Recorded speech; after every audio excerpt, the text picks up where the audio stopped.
A very good morning to all of you. We are all set for Houston Open 2026. Washout yesterday, but all ready for the action today. And we start things off with the Baltimore Royals taking on the Columbus Falcons. This is Manali Patel. And I'm joined alongside Brian Walters. We're going to take you through the action of this game number one, rescheduled from yesterday. And it's a shortened game. It's a 12-over game. We're going to try and get as many of the matches missed from yesterday in, so there will be a shortened game to get things started. Weather-wise, it is overcast conditions, expecting a little bit of a drizzle today, but it's that wind factor that we continually talk about here at this ground at Prairie View. We take a quick look at the squads. It's the Columbus Falcons who have won the toss this morning, and they have chosen to have a bowl first. The skipper Shard Lumba making that decision just a few minutes ago out in the middle. And for the Baltimore Royals, Ravinder Singh, the skipper, he'll be leading his side and be hoping to get a good start with the bat. It will be tough conditions to get a good score early on, especially because of that wind factor and the overcast conditions. A lot of rain over the last couple of days, a good 2.5 inches. But the players are pumped up. They've had a day off yesterday, an unexpected rest day, and they're fresh and ready to play today. Good morning, Brian. How are you? Manali Patel, good morning. We had an unexpected day off yesterday, which is probably not the worst thing that could have happened.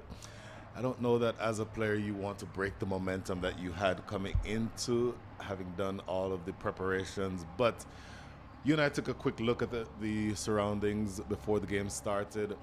A little bit of a moist outfield, particularly towards the northeast side of the ground. It's a little bit wet, a little bit damp. In fact, as you see the umpires walking out there, that spot right where the umpires are walking out, as you see those dark clouds toward the west, that spot where the umpires are walking out is a little bit wet, so we'll want to pay attention to that.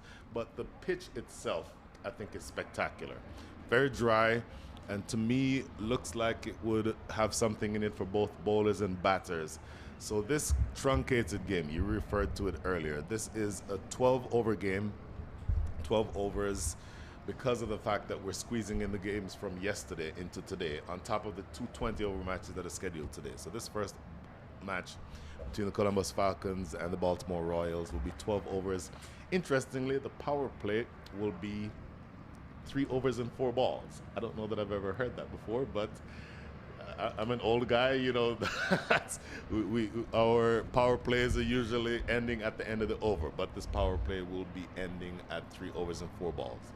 So you see the 2 new batters coming in, as it is going to be, it's like Unmuk Chand and his batting partner there, that would be Ritwik Behera.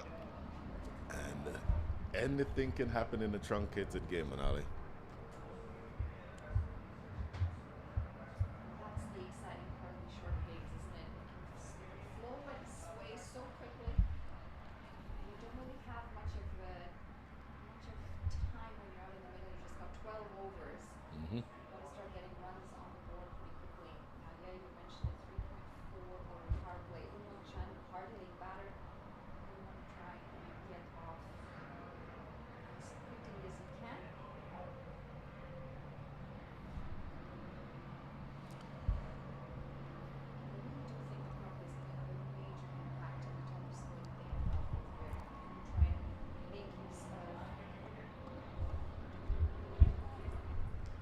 Got to try and make use of these power play overs, 3.4 overs, to try and use these fielding restrictions to their advantage. Man running in with his warm-up delivery there is Ehsan Adil, former Pakistani opening bowler. Something interesting about Ehsan Adil, dismissed Graham Smith in a test match once. Graham Smith, the former South African captain. So he has that type of pedigree. And most recently made his debut playing for the US in the most recently completed World Cup. So loads of experience. I would give Esanadil probably around 34, 33 years old maybe. Tall, 6'5" or so. Typically bowls very close to the stumps and doesn't necessarily swing the ball much, but gets a lot of seam movement. You'll see him deliver from very close to the stumps, then that ball dancing off the seam in either direction.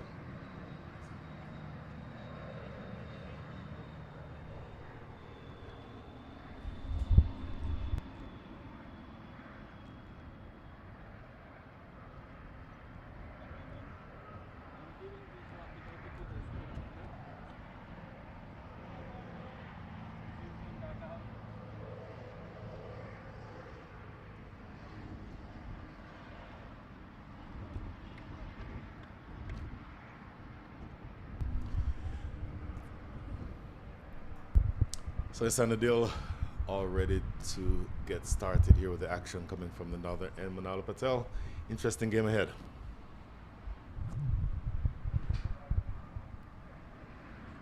Bit of early shape. He's bowling against the wind as well, so he's done pretty well to get that shape away from the right-hander. A dot ball to start the innings. I really like Esanadil as a bowler. Typically for me, bowls better with the new ball than bowling at the death. But he bowls typically that hard length, that ball that is somewhere just short of driving length, and with his height, generally gets good bounce. Not a whole lot of bounce based on that first delivery, and we want to pay attention to that green strip going across the middle of the track that you just saw. But interesting times to come here from this opening fast bowler.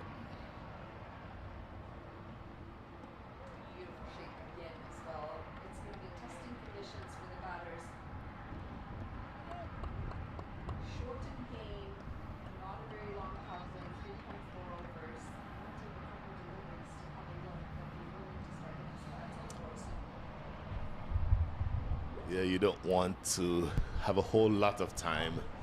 Obviously, with the power play being 3.4 overs. After 3 overs and 4 balls, you certainly have the field spread out a little bit more. So you want to be able to take advantage, capitalize on this 22 balls of the power play.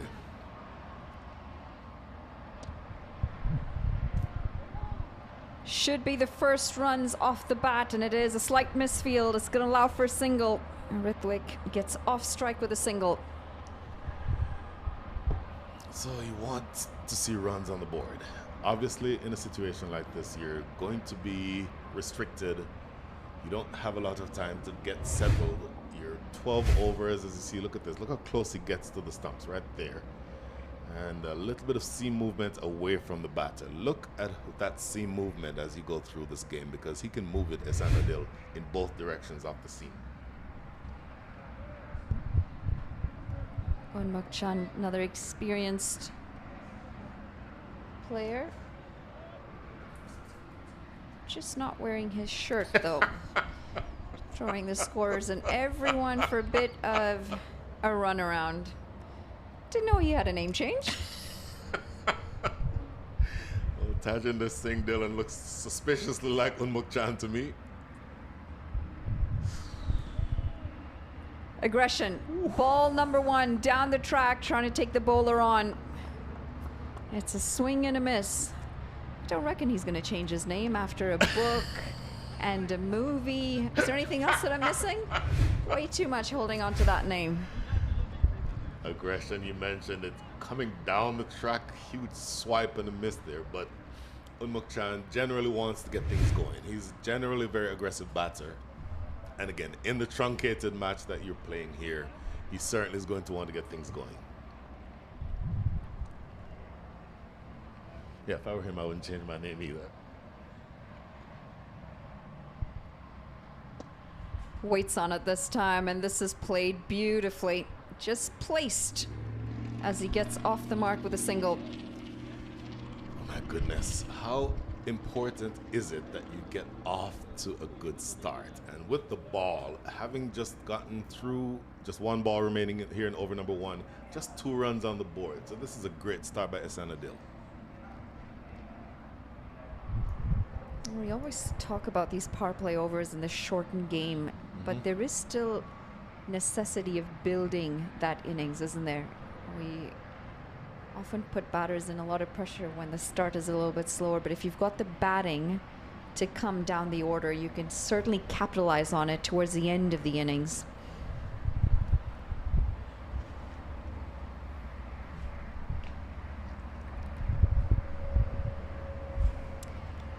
Down the ground again. This time it's Ritwick, and it's going to be a dot to end the first. 2 for none. What a great first over from Ehsan Adil. Ritwik Behar having the same idea that Unmuk Chan did on the 4th ball of the over, coming down the track, looking to go big, but that movement again off the seam away from the right-handed batter. So really good first over from the tall former Pakistani quick Ehsan Adil. Excellent first over, 2 without loss.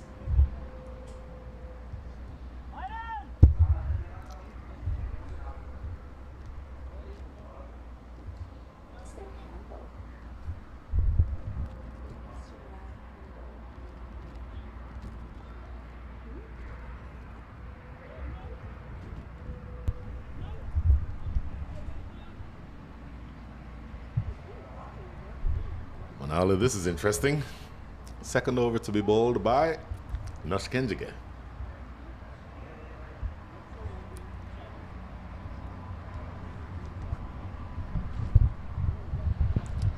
Another experienced player, part of the men's senior side.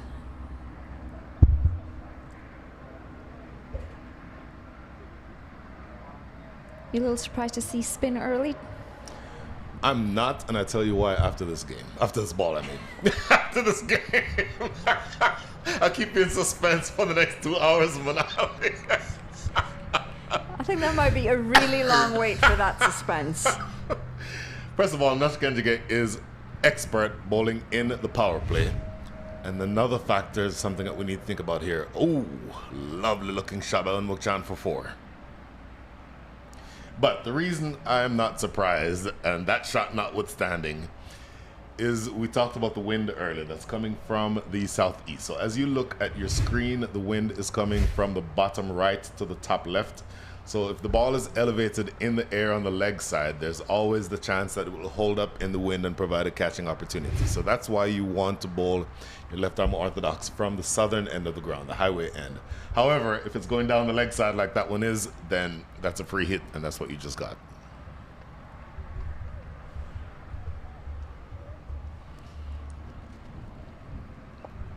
Goes again. Back to back. It's aerial, and this might, no, it is being signaled as a 4. Thought that it might have just landed right on the rope, but it is back-to-back boundaries. Well swept again by Unmuk Chan. I will tell you what, this is good batting. That was swept off of off stump, so that's not a bad ball. Initially, we're not exactly directly behind the bowler's arm here in the commentator's area, so looking at it live, I thought it was down the leg side, but it's actually a really good pickup shot from Unmuk Chan, pulling it or sweeping it from outside the line of off stump. Excellent batting.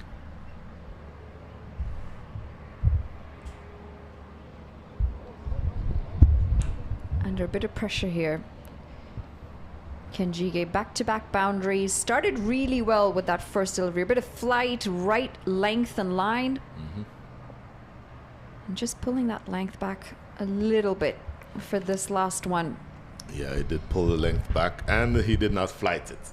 So fired it through at pace, wanting to take away the option of sweeping from Unmuk Chan. So let's see what Unmuk Chan's response is here. Goes leg side again, and this should run away. Absolutely does. That is 3 boundaries in the over. They make up for a quiet first over to start. 1 delivery to go, and under a lot of pressure here. Flatter again, but the line itself is what's wrong this time. This time is going down the leg side. Left armor from around the wicket, slanting it in toward the pads, not threatening the stumps in any way, so a much easier shot for Unmuk Chan there.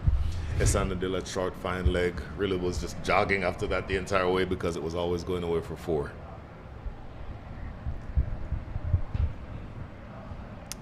Oh, brings out the reverse. And it is a dot to end the over. 2 overs gone. It's 14 for none.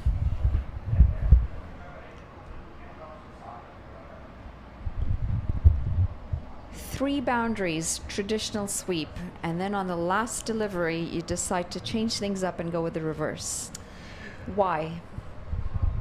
My guess would be that ball, well, first of all, a reverse sweep is almost always premeditated. But it was actually not a bad option with the ball outside the line of off stump and flat. Not tossed up, so the option to sweep would not have been there, the traditional sweep. And again, it's a premeditated shot as you look at this replay. In fact, if you look at the 3-4s, there's a second from outside a line of off stump, and then that one is definitely going down the leg side. So, good stuff. Quiet first over, but they made up for it in that second over. 14 without losses. It's going to be Esanadil again. Glorious. Down the ground, waited on this, and has placed it to absolute perfection for a boundary. Excellent shot this by Ritwik Behera. Oh, that is lovely. This shot has a place in any form of cricket. Look at this. Straight down the ground. In fact, just a little bit too straight for mid-off to be able to do much with that. And it's essentially an elevated off drive. Really good-looking shot and racing away for 4. The impressive thing with that for me is there was movement away. He was quite a distance away from that ball, but he held his shape and he watched it all the way through. That weight transfer was exceptional through the ball.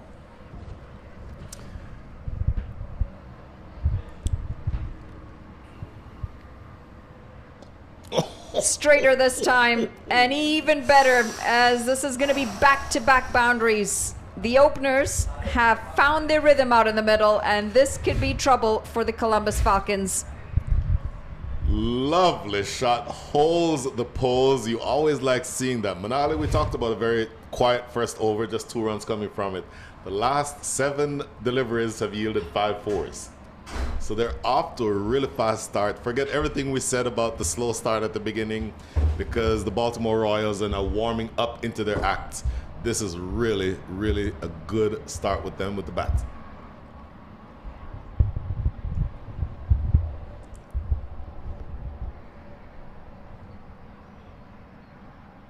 Misses his line this time, leg side, and that's going to be 4 more. This is a poor delivery.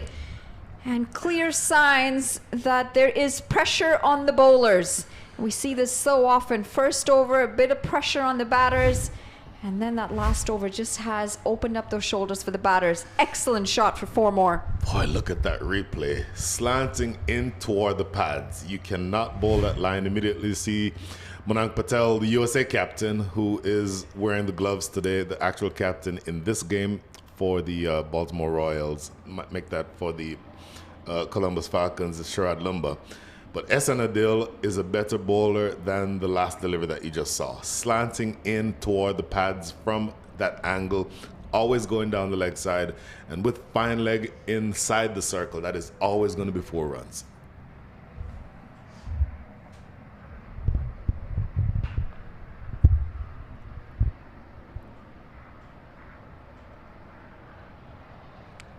Tucked away for a quick single. Intelligent batting this from the batters. Intelligent batting, but it's also much better ball. Number one, the line was a lot better, the length was better, and he went pace off. So in situations where the batters are going after you as a bowler, it's almost always is a good idea to sort of take the pace off and then make them essentially have to adjust their timing. So good comeback delivery. What does he do with these last 2 balls? So that will be important.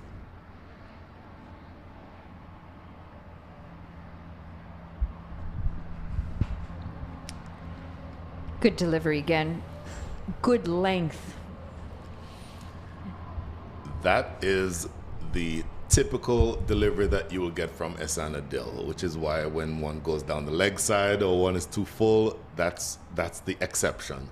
The rule for him is that ball right there, just short of driving length and on off stump, dancing away. That to me is a very good delivery.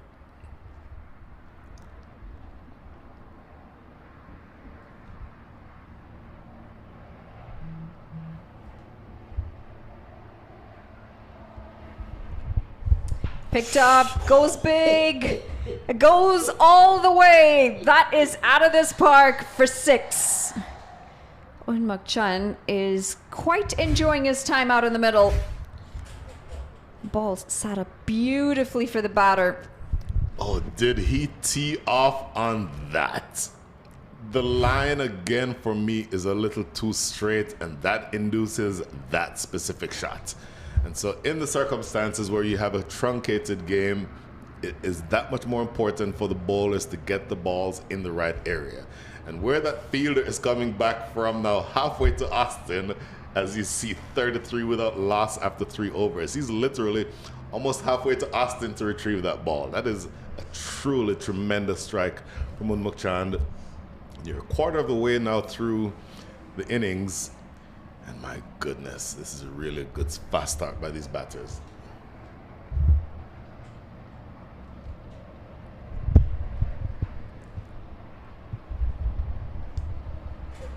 Another change in bowling. Probably not the worst idea to just take Nostos Kenjigi off for a little while. I'm sure we might see a little bit more of him a little bit later in the innings, but at the moment they've got to try and change things up to try and pick up these 2 wickets. They need to break this partnership.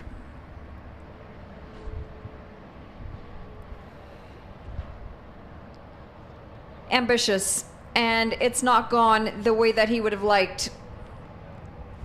That's going to be the first wicket down. The change in the bowling has worked, and Columbus Falcons will feel a little bit relieved. It is the youngster that's been brought on to pick up this wicket. Well, Ritwik Apidi is your bowler, and my goodness, if you have just struck 19 runs from an over, and the over before that went for 13, things are going well. You don't need to try to scoop the new bowler. To me, that is ambitious is, I think, the exact word. Reckless might be a little too strong, but things were going along well. You were going at the rate of 11 runs and over, even after having only conceded 2 runs in the first over. But the next 2 overs were really productive for you. You went for 31 in 2 overs, and the first thing that you do is play that scoop shot, to me, unnecessary. So he'll be a little bit disappointed with that shot, that choice of shot, and that is the end of him with the bat. I'll try and see if we can get another look at that delivery, that wicket-taking delivery.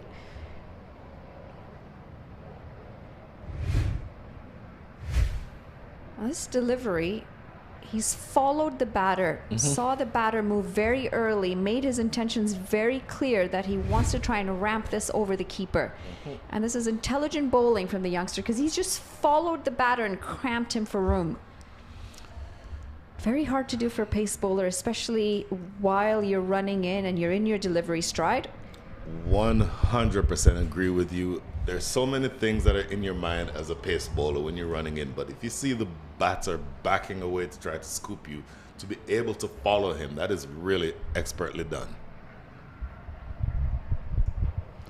Very straight again, and this will run away for yet another maximum. I thought that might have been a 4, but it has in fact gone all the way over the ropes for 6. Not the worst of deliveries, and it wasn't a lot of control there. Let's see where the line is on this. I want to look at this. Yeah, too straight. I'll tell you what, though, there is pace in this wicket, because he was trying to play that to fine leg, and it actually went to deep third for 6. Not by a whole lot, almost landed right on the rope, but that's a lot of pace in the wicket for the ball to carry that far on the bounce. In fact, not bouncing all the way for 6. Tremendous delivery, to be said.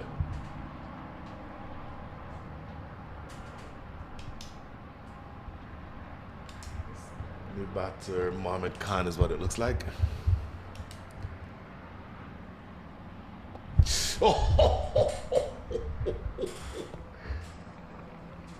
Well, that went where he wanted it to go, off the middle of the bat.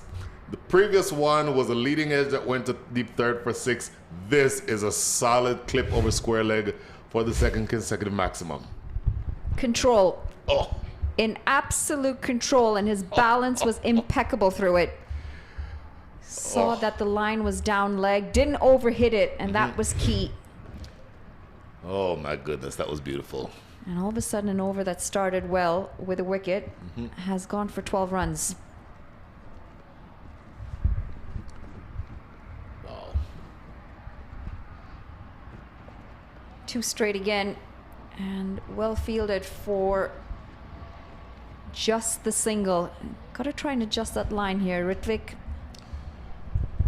Yeah, I think it's easy to say. And by the way, you see the umpire right now signaling that after 4 deliveries in this over, that is the 4th, that's the end of the power play. So they can be a little bit more defensive in the field settings now. Here are the 6s, coupled there. This one to me is beautiful.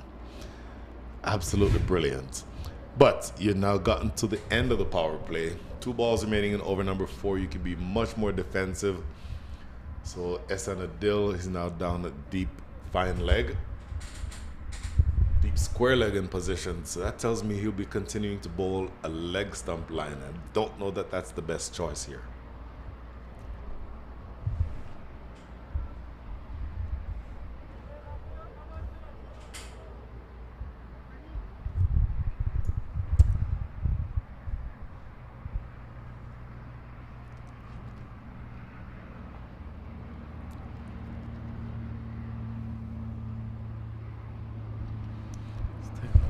Time to get started. Here we go again.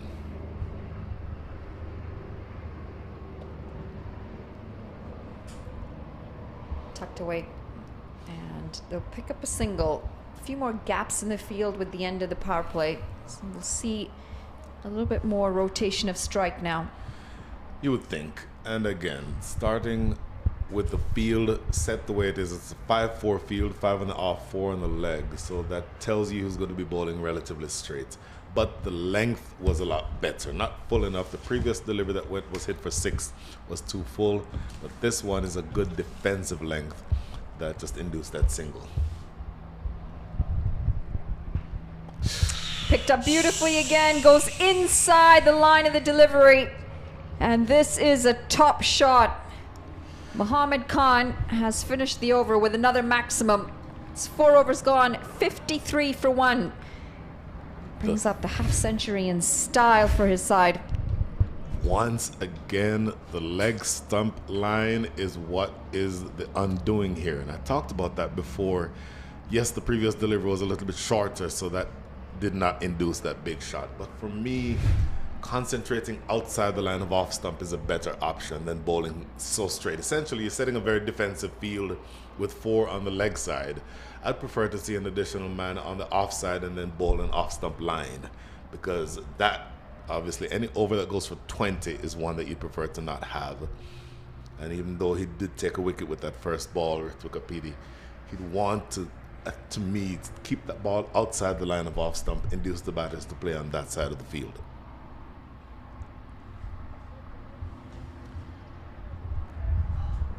New bowler. Okay, look at the, there's the wicket. Just highlights from that last over. Now this is a lovely delivery. It goes for 6. This is a lovely shot. Also goes for 6. And then here, that to me is just too straight. Hammering it away for 6. So new bowler into the attack. It's going to be Kunwarjit Singh. He's wearing the wrong shirt, because that does not look like Kunwarjit Singh. Akhtar Shah is exactly who that is. No, my apologies. No, sorry, it's not. It's not. It is Akhtar Shah. I'm almost 100% sure that's Akhtar Shah. And to me, his job now is to slow down or stop the bleeding. Good first delivery, just a single into the outfield to start. But to me, he needs to be on that off stump line. Anything too straight, you've seen go for plenty runs so far. 54 runs already on the board. I mean, you're a native of Texas. Native is a strong word, but I live in Texas, if that's what you're asking. Well, I think you've lived here longer than I've been alive. Isn't that right? Yes, that's very, very correct, yes. Well bowled, just inside that white line, and also takes a bit of that pace off as well. Now, coming from north of the US, coming from Canada, and looking at the amount of talent that you have here in the US, it's quite impressive. Each and every one of these teams, a little bit different than what we had seen the makeup of the teams last year, but you can see the amount of talent with each of these teams. It just goes to show why the US is consistently putting out very strong senior sides. This World Cup wasn't as impressive as they would have liked. I'm sure they would have liked to pick up a few more wins. But you could still see the strength in the side, and you can see the depth, and you look at your selections, and it must be a very tough call for your selectors because you've got so much talent and ability in the country. There is so much talent. On the field right now, there are 2 U.S. players. In fact, 3 U.S. players, Ehsan Adil, Nosh Kenjige, and Monang Patel, the captain of the U.S. team. There are so many players who are on the outside looking in. I'd put Unmuk Chand in that category, who just really very talented but just can't break into the side, which to me is exactly, as you mentioned, a measure of how strong the bench is in addition to the team itself that's on the field. I mean, the weather certainly plays a big role in that. You're able to play your cricket almost all year round. Minor league has been a game changer for the development of cricket, not just for the seniors, but also for the juniors. And then Major League just tops it up because it gives you that pathway all the way to the top and the exposure to talent and top level players from all around the world. So all in all, a very good setup, a very good pathway for you players. Oh, he's missed out here. Full toss, looking to come down the track again, Unmuk Chand. He's done that twice now. It just gives himself a bit too much room. If he gets a little bit closer to the line of the delivery, he will be able to get bat on ball. You saw that him slapping his bat onto his pad in frustration there. So he thinks that he should have gotten something on that. But take nothing away from the bowler himself, Akhtar Shah. That line is a good one, and it's full enough to not allow Unmuk Chand to get underneath it. So let's see what this last ball looks like.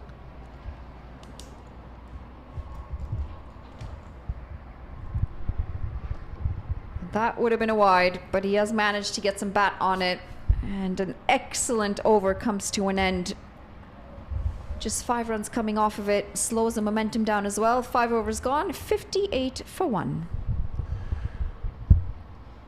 Easily the best over for a while. 2 runs came from the first over for the Baltimore Royals, but then after that, 12, 19, and 20. So to then have an over where you only concede 5 runs, first one ball by Akhtar Shah, is a really good one.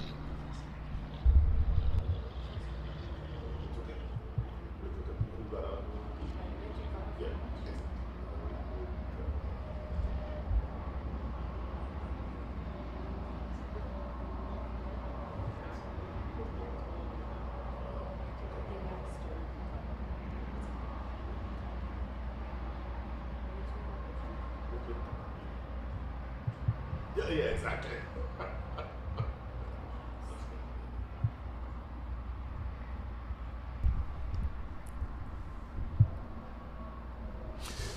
Reverse sweep from the first ball. Reintroduction of Nosh Kenjige into the attack. Unmuk Chand loves playing that shot. 4 runs to start over number 6.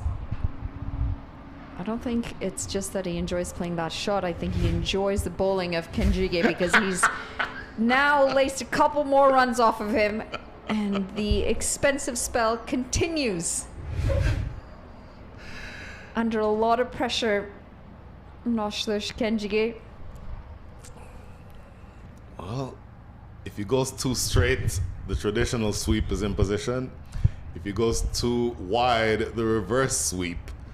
So under those circumstances, I don't know that Nosh Kenjige shouldn't just target the base of leg stump with a quick flat one.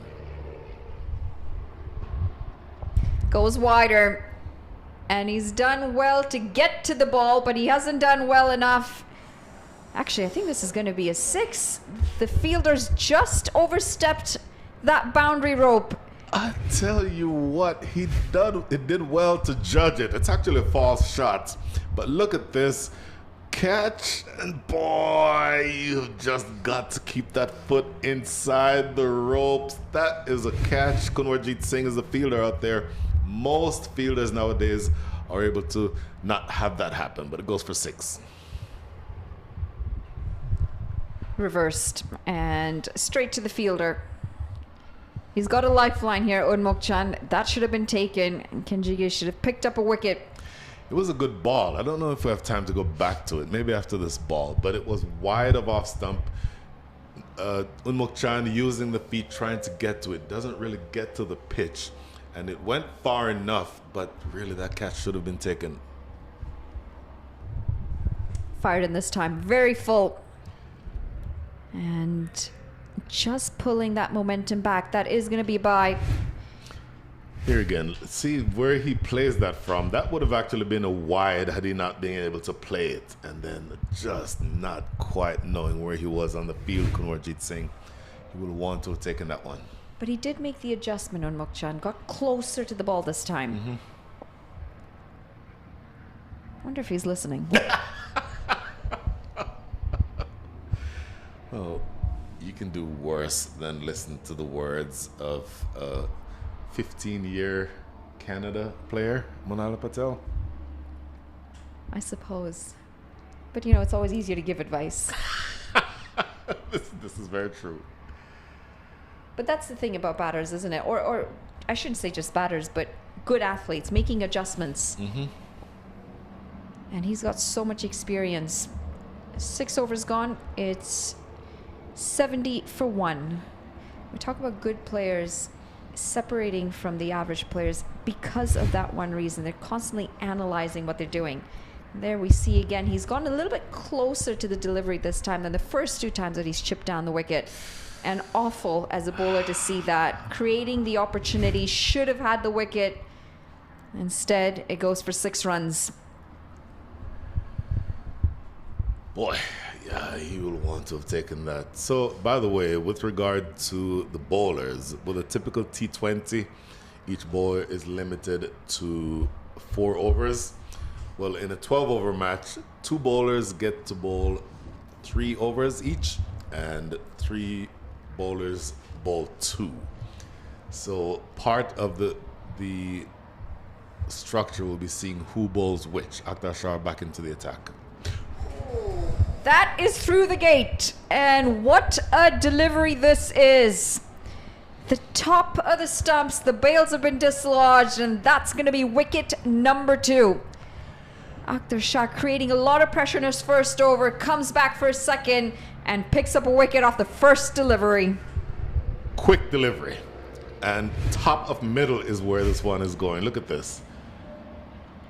Really, seam movement is what does him there, because the ball, I want to see that again. That is expertly done. That ball was on an off stump line, but it pitches and moves in off the seam to take the top of leg stump. That is beautiful. Look at this again. We'll hopefully get the chance to see it shortly. But that's the end of Mohammad Khan. Expert piece of bowling from Akhtar Shah.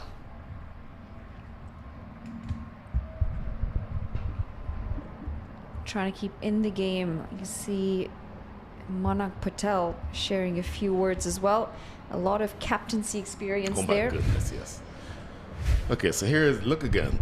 Pitching, and the inward movement off the seam does him. Absolutely brilliant. I'll tell you what, there's not very many batters on the planet who can keep that ball out, because at pace with that seam movement, look at this again. That dances off the seam, and that is an unplayable delivery.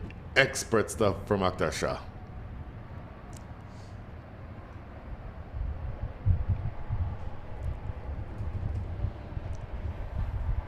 Just clawing their way back into the game. Columbus Falcons. We're just halfway, so certainly in for a very exciting game here.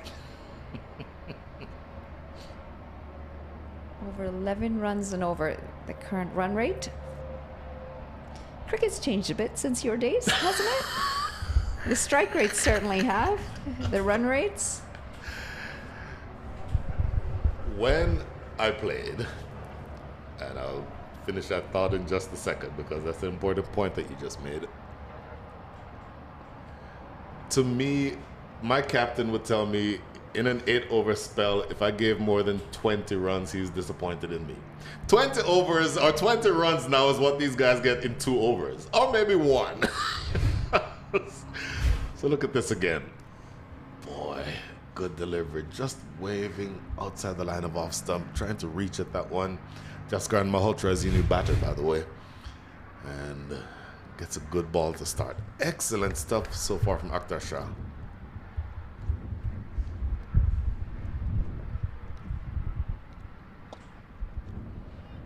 Played into the offside, and this is excellent running. They will come back for 2 runs.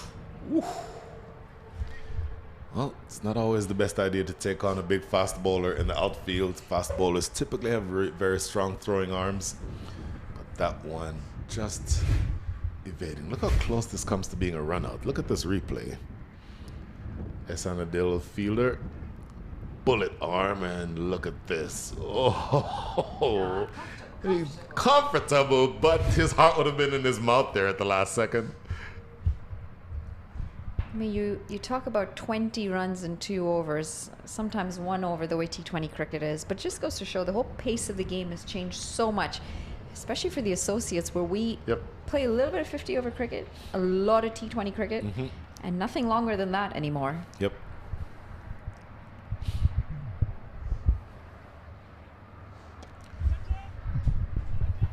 Up in the air. And it will land safely. I'm not really sure what happened there because quite a distance away from Kunwar in the deep, and it was up in the air for a long time as well.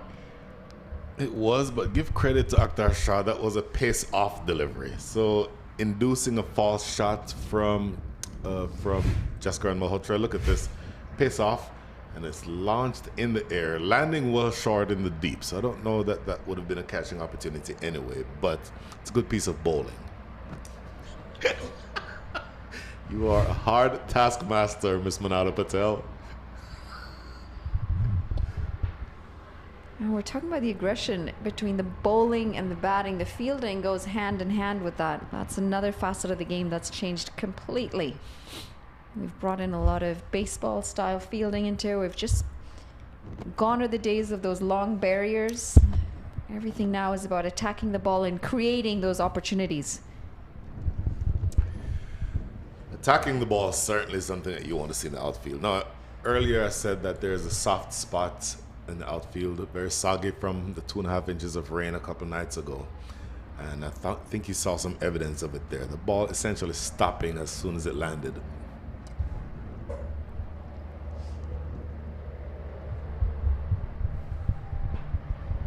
Pace off again. 7 overs gone. It's 75 for 2.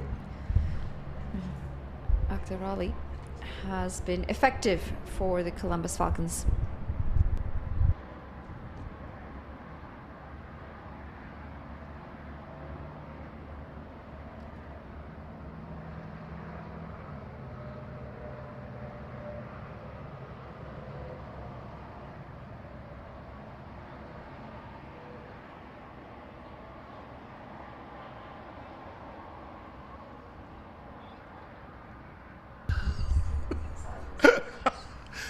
Manala Patel, everything is bigger in Texas.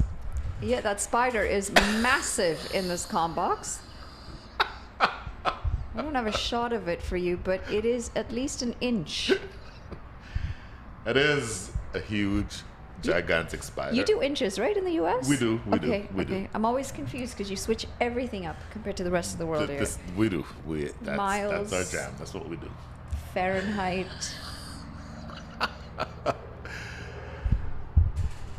Just past the bowler's hand, and it should be a couple runs here. They have been excellent in between the wickets. Yeah, new bowler into the attack. Yasir Mohammed, when I talked about USA players earlier, I forgot to mention him. He's also a player who's been around the USA setup for a while. Leg spinner. Boy, that ball is struck firmly, but easily could have been a return catch. Sometimes those stick.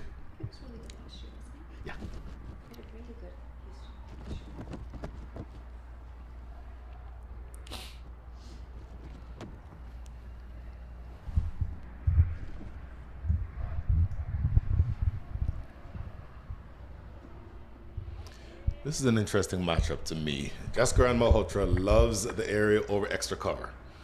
And so with a leg spinner bowling, turning the ball away from him, I would expect for him to try to exploit that huge gap that's in that direction right now. Just losing all shape on that. Trying to get a lot of bat on it. He's done that a few times now, just a bit too early through the shot, just losing his shape.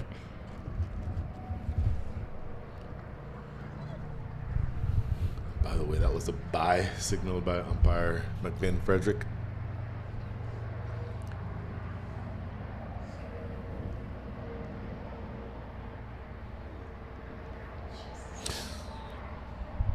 He does love the reverse sweep, doesn't he? I tell you what, I think for this game, maybe we should shelve it just for now, because that very nearly was in the hands of the fielder. Here's where I would respectfully, disagree is too strong a word, but here's where I would defend Unmukchan playing that shot. Oh, I'll get back to that in a minute. Are you sure you want him to play that shot? Because that right there, the conventional sweep has been top notch for him. He's been 10 out of 10 with that shot right there. Now, in fairness, this is in toward his pads. Unmukchan will always put those away. So if, as I was saying previously, if the ball is outside the line of off stump, it's a leg spinner, so the ball is turning away. It's actually a good shot to play a reverse sweep with final or short third inside the circle. And I would agree with you if you are getting it out of the middle. He's now tried it 3-4 times now and very unsuccessfully. And there's a fielder there for that very shot.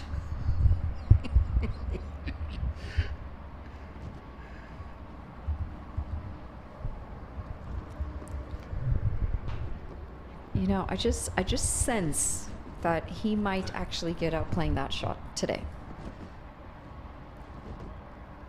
Beats the fielder. This is poor fielding. And it's gonna run away for 4 runs. Yeah, that really should have been stopped, shouldn't it? That really is one that you want to stop. Nothing about that presented a difficult fielding opportunity. It's to his left, he's a right-hander, so maybe you can make that argument. But this really does need to be stopped. And sometimes when you're having an ordinary day in the field, the ball follows you. That was Kunwarjeet Singh again. And not able to field that one. So running away for 4, good productive over, 8-8 for 2 after 8.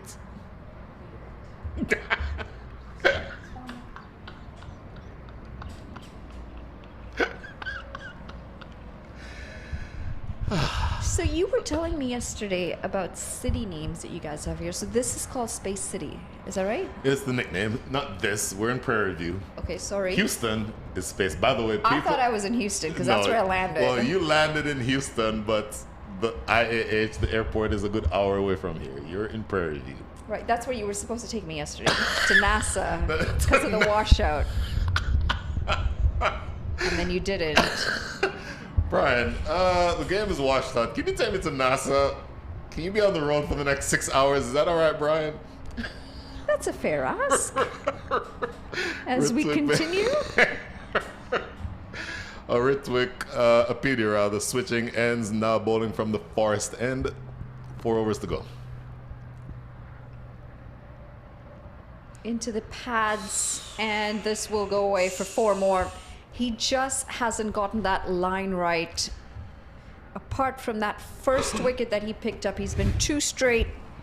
Just has to try and bring that line over. He's got the angle as well, which makes it even more easy for the batters to be able to put it away in the leg side. I would agree with all of those comments. 7 deliveries that he's bowled, all 7 have been on leg stump or straighter. And so he got a wicket with 1. But everything else has been, to me, just a little bit too straight. Senior player, the captain, Sherrod Lumba, coming over and having a chat with him. And I think the chat would be, please use the players on the offside. You think he said please? We're in Texas. We're very, very polite like that.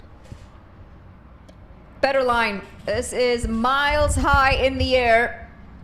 Oh! And that would have been an excellent take. Kenjige, full dive, one-handed.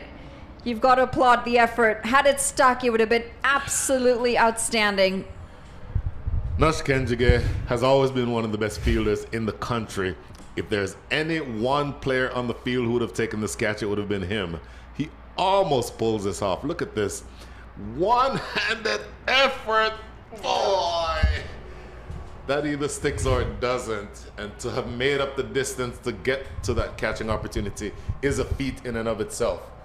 Great stuff from Nush Kenjige. That delivery is exactly what we've been talking about. Getting it outside that off-stump line. The length was good as well. Just pulls it back. A short smidge.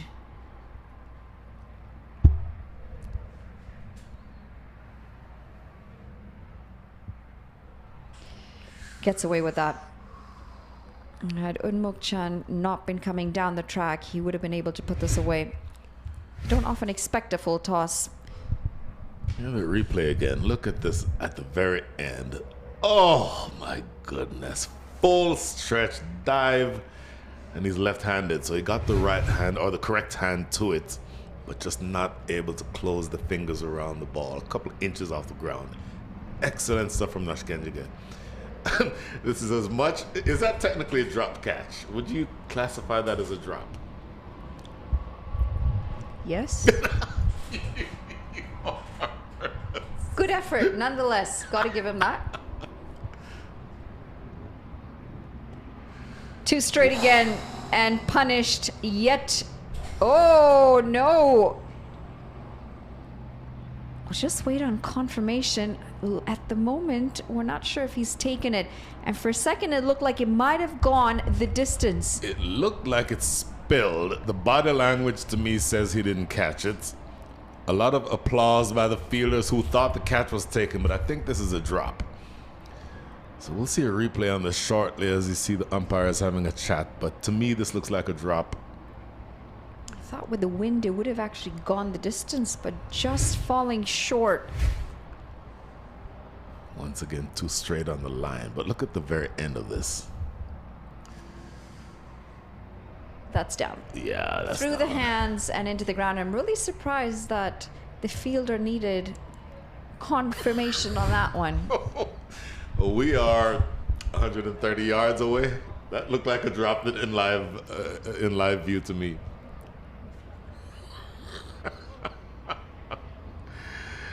So yet another drop. This one a little bit more straightforward than the one that we are crediting to Nush Kenjige. Ritu Kapiti really needs to find that line outside of off stump. That's the line that we've been talking about.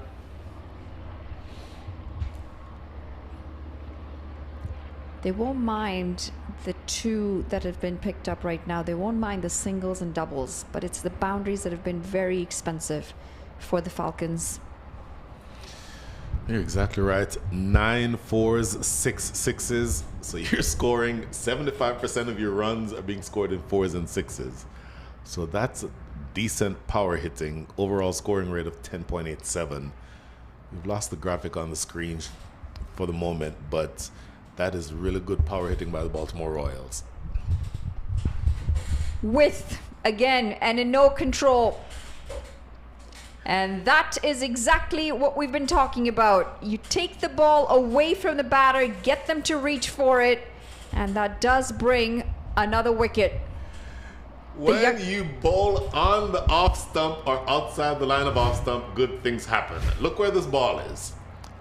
Well outside the line of off stump, induces the false shot, a very straightforward catch, and that is taken by the fact that it appears to be Akhtar Shah who took that catch. But my goodness, that is where you want to be as a bowler. Outside the line of off stump, and that is the end of Jaskaran Malhotra.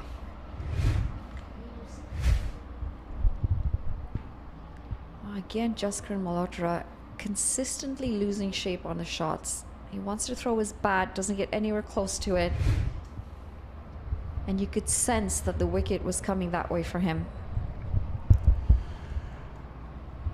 So now with 9 overs done, 3 left to go. Ritwika PD has taken 2 wickets. I think it's fair to say that he's not bowled as well as he would have liked in terms of the length and the line, but when he gets the line outside the line of off stump, good things happen. That is almost always going to be the case, and you certainly want to see what happened there.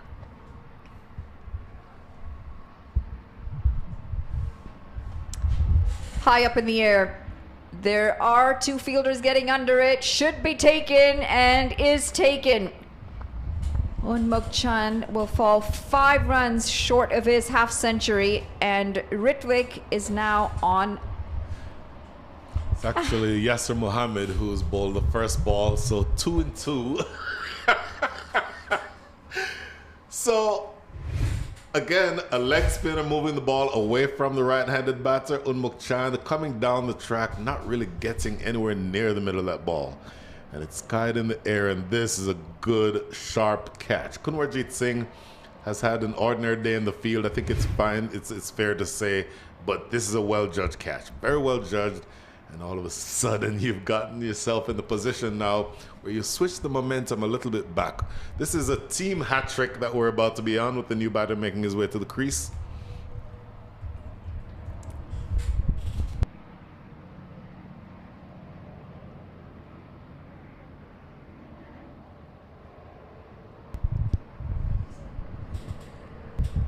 Good couple of deliveries here for Columbus Falcons. They've picked up back-to-back wickets. And most importantly, it is Unmuk Chan that's back in the pavilion. He was looking dangerous. He's been leading the run scoring for the Baltimore Royals. Neil Narvekar is your new batter, lefty. So he'll like the ball turning into him from the leg spinner.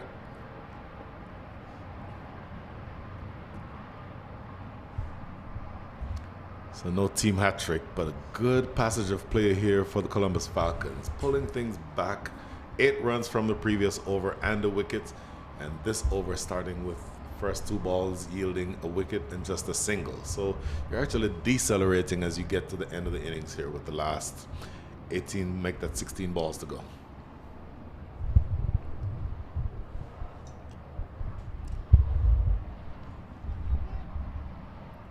It's going to be a quick run here. They do get through pretty comfortably, but this is good bowling. A little bit flatter, keeping the ball away from the swinging arc as well. Had an excellent Houston Open last year.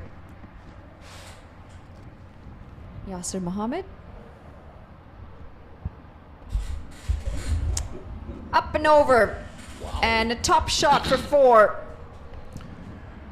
Extra cover drive. You love seeing that. There's nothing prettier than a left-hander driving through the covers. This time it's an elevated extra cover drive. By the way, the batter at the non-striker's end is Ziaul Haq, who is more known as a fast bowler, opening fast bowler, left arm, but is actually a really good lower order hitter. So they'll be looking to, I think, get him on strike as much as they can as you get through these last 15 balls. Better delivery, goes even wider, a bit more flat, more pace on that. Love enjoying watching the contest between bat and ball. And an excellent one to start, as yet again we see an unsuccessful reverse sweep.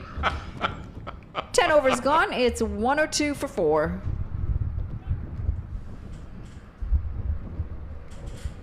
Don't get me wrong, I'm not against the shot. I'm not. I have seen it played effectively on multiple occasions.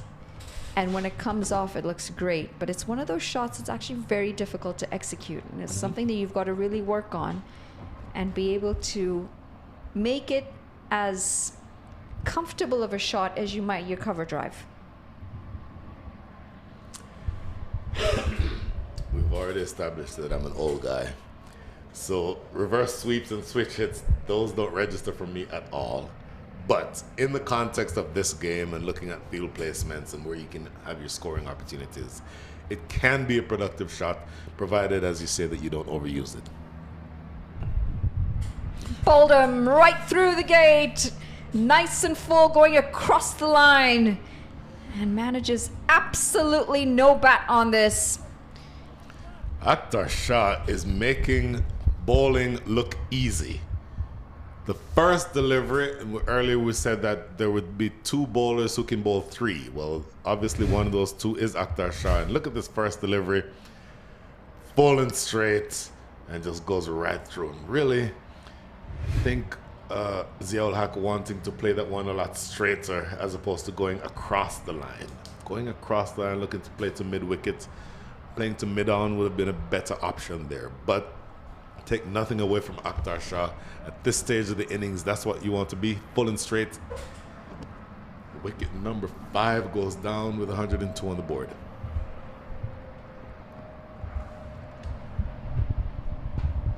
Credit to the bowlers here for the Falcons. What would have been a lot of runs on the board when it started, that momentum's just been pegged back. Full, straight, nowhere in position to play that delivery. And Ziaul Haq will find himself back in the pavilion. Ravinder Singh will be at the wicket, and my goodness, both are lefties, Ravinder Singh and Neil Narvekar. Both similarly built. It'll be very difficult to tell them apart. Akhtar Shah will be looking to just repeat that last delivery, full and straight again.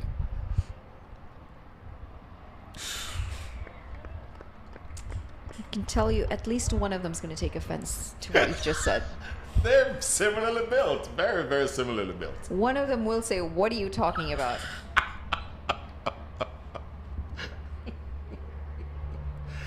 Last 10 balls, this is me allowing that last comment to go through to the keeper. Last 10 balls of the innings coming up. Boy, Akhtar Shah to me has bowled really, really brilliantly. Looking to close out well here. What a delivery. Coming into the left-hander. I was expecting to have that go down leg. 10 for 2, his bowling figures, in 2.3 overs. Absolutely brilliant stuff. Look at this. Oh, on the pad. So appeal for LBW. Nothing at all about that LBW shot that would have made sense. Bouncing over the top and pitching 6 inches outside the line of leg stump. Apart from that, it's a good shout.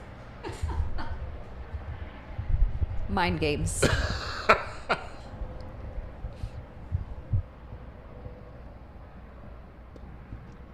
This is such good stuff from Akhtar Shah. Absolutely brilliant.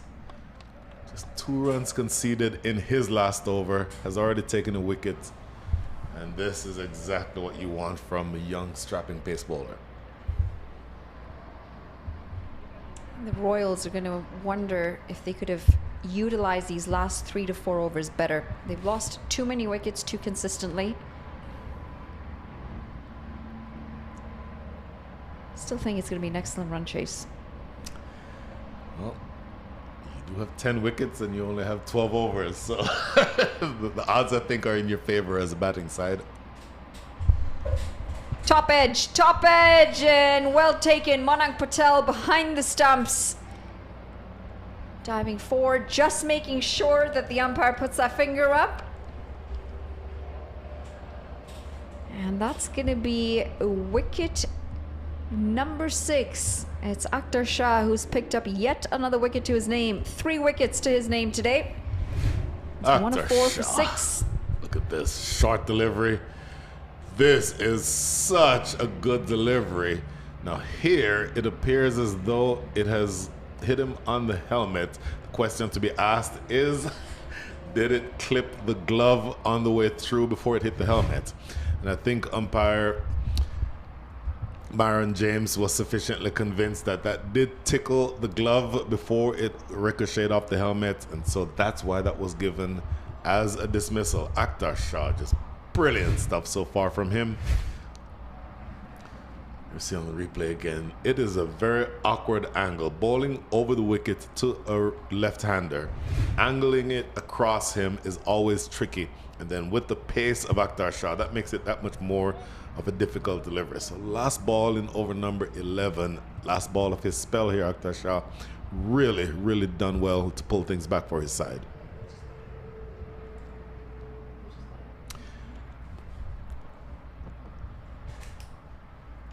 Ravi Singh.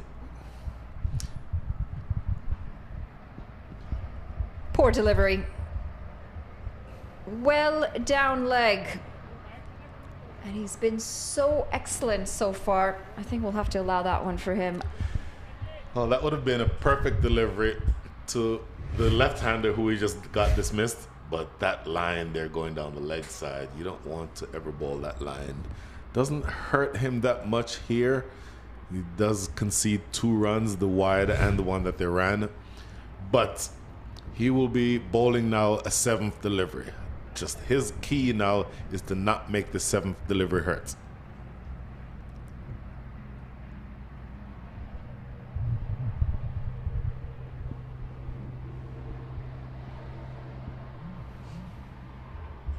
Change of pace and very well bowled to finish an excellent spell. 12 for 3 in his 3 overs, Akhtar Shah. He's done his job for his side. It's 11 overs gone, 105 for 6. Yeah, we missed the wide.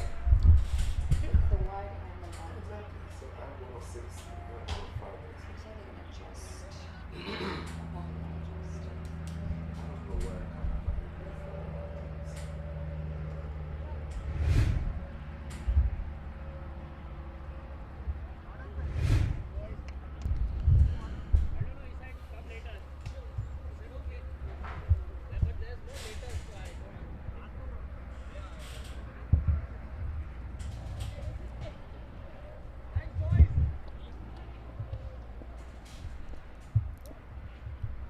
The last over coming up, Ritvika Pidi is going to be bowling this last over, and he is going to be wanting to keep this ball outside of Amshid De Silva's off stump.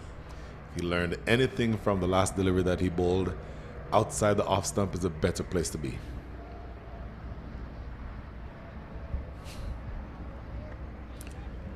Scoop shot being attempted. He is begging and pleading, and he is given. Oh my goodness, that is about as long a delay between an appeal and a dismissal that you will have ever seen. Looking to play the scoop shot, Amshid De Silva. The appeal goes up. It went on for a good 4 or 5 seconds, and then finally umpire McVin raising the finger. Take a look at this. Tries the scoop. Healthy edge, looking at it here, and long wait. He's waiting, he's looking, he's thinking about it. What happened? And then he raises the finger. That took some time. I don't know that I've ever seen that length of time, but ultimately, umpire McVin Frederick with the right decision. So Amshid De Silva dismissed. So that is the 7th wicket down. 1-0 scorecard says 105 for 7. We may be off by a run, but in any event, 7 wickets are down, and after a really fast start with the bat, the Baltimore Royals, I think, are sputtering towards the finish line here. New batter is in. Neil Narviker's at the non-striker's end, and the new batter on strike.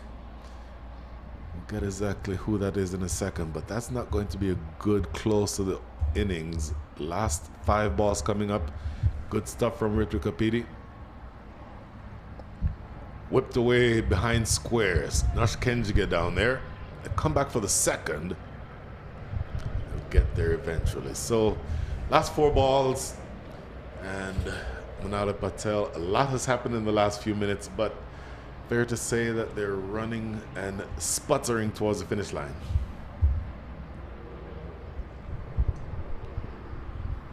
The required run rate isn't going to be too high unless they can find some runs in these last 4 deliveries. They were going at over 11 runs and over for most of these innings. Most of this innings, I should say. The Royals.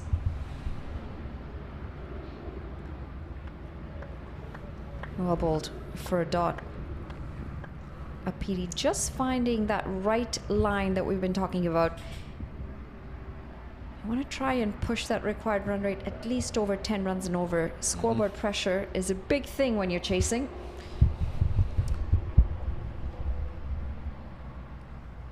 I think you and I can agree that 9.3 and over in a 12 over match is not very challenging. And so they'll be disappointed that they didn't get something closer to that 120 mark. Still 3 balls to go.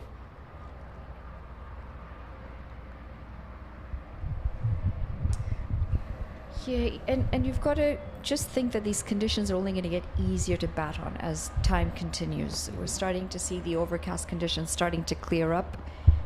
Those beautiful blue skies.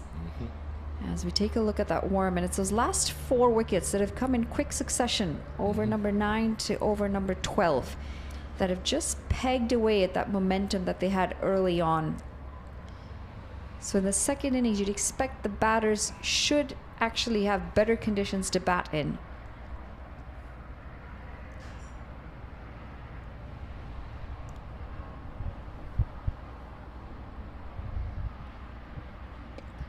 Leg side. And into the hands of the fielder. That's going to be wicket number 8. And again, excellent work from the Falcons. Rithvik Apidi will pick up his 4th wicket. This is an excellent comeback from the youngster. Oh my goodness, yes. Catch taken in the deep by Shreyans Kolipaka. And look at this delivery again. Good delivery in the sense that it is an aggressive, a hostile type of delivery, inducing a false shot. False shot that still travels almost 60 yards, but that boundary at deep mid-wicket is just a little bit out of the reach of the batter. And a very straightforward catch taken in the deep by Shreyans Kolipaka. So wicket number 8 is down, and they are sputtering towards the finish line. Only 34 runs have come from the last 5 overs. And just 1 ball remaining here. I think they'll be disappointed with where the way they will eventually end up. Baltimore Royals. Let me see again. Look at this. And again, we talked about the fact that he was bowling too straight to the righties. This is actually not a bad delivery to the left-hander. Cramping him for room, going across him from over the wicket. So that's a good delivery from his standpoint. And then a very straightforward catch in the deep. Last wicket, or last ball rather. Pretty similar fashion as well, both of the wickets that he's picked up. Both of them, yes, to the right-hander and to the left-hander, but it is that short ball that he's bowled very effectively. Yep. Cramping the room, or cramping both batters on both of those occasions to be able to get that leading edge into the deep. Swipe and a miss. They'll run the bye.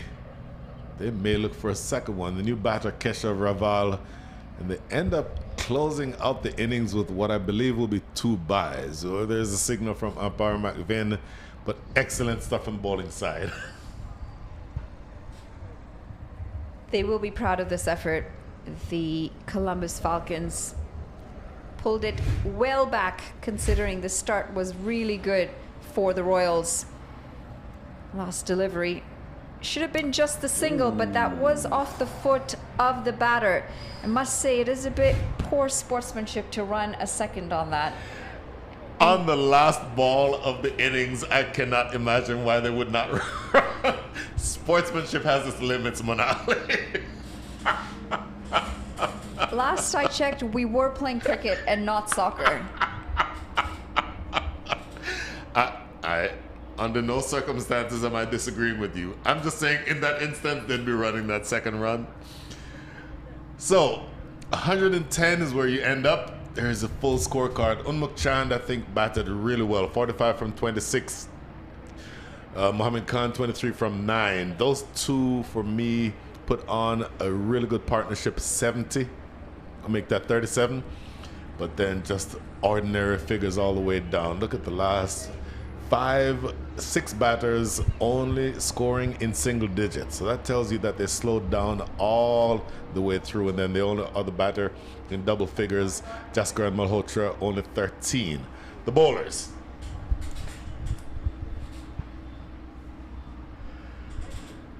That 110 runs and 8 wickets to get there.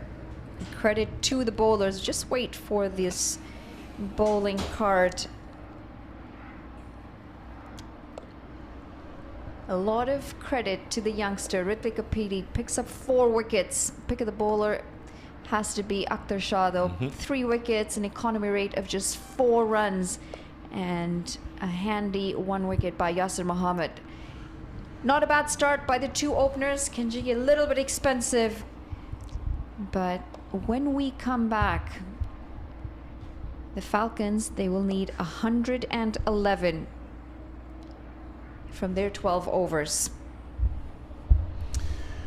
111, I think very doable under the circumstances. I think Baltimore Royals would have wanted to set a target around 130, but it will not be an easy chase.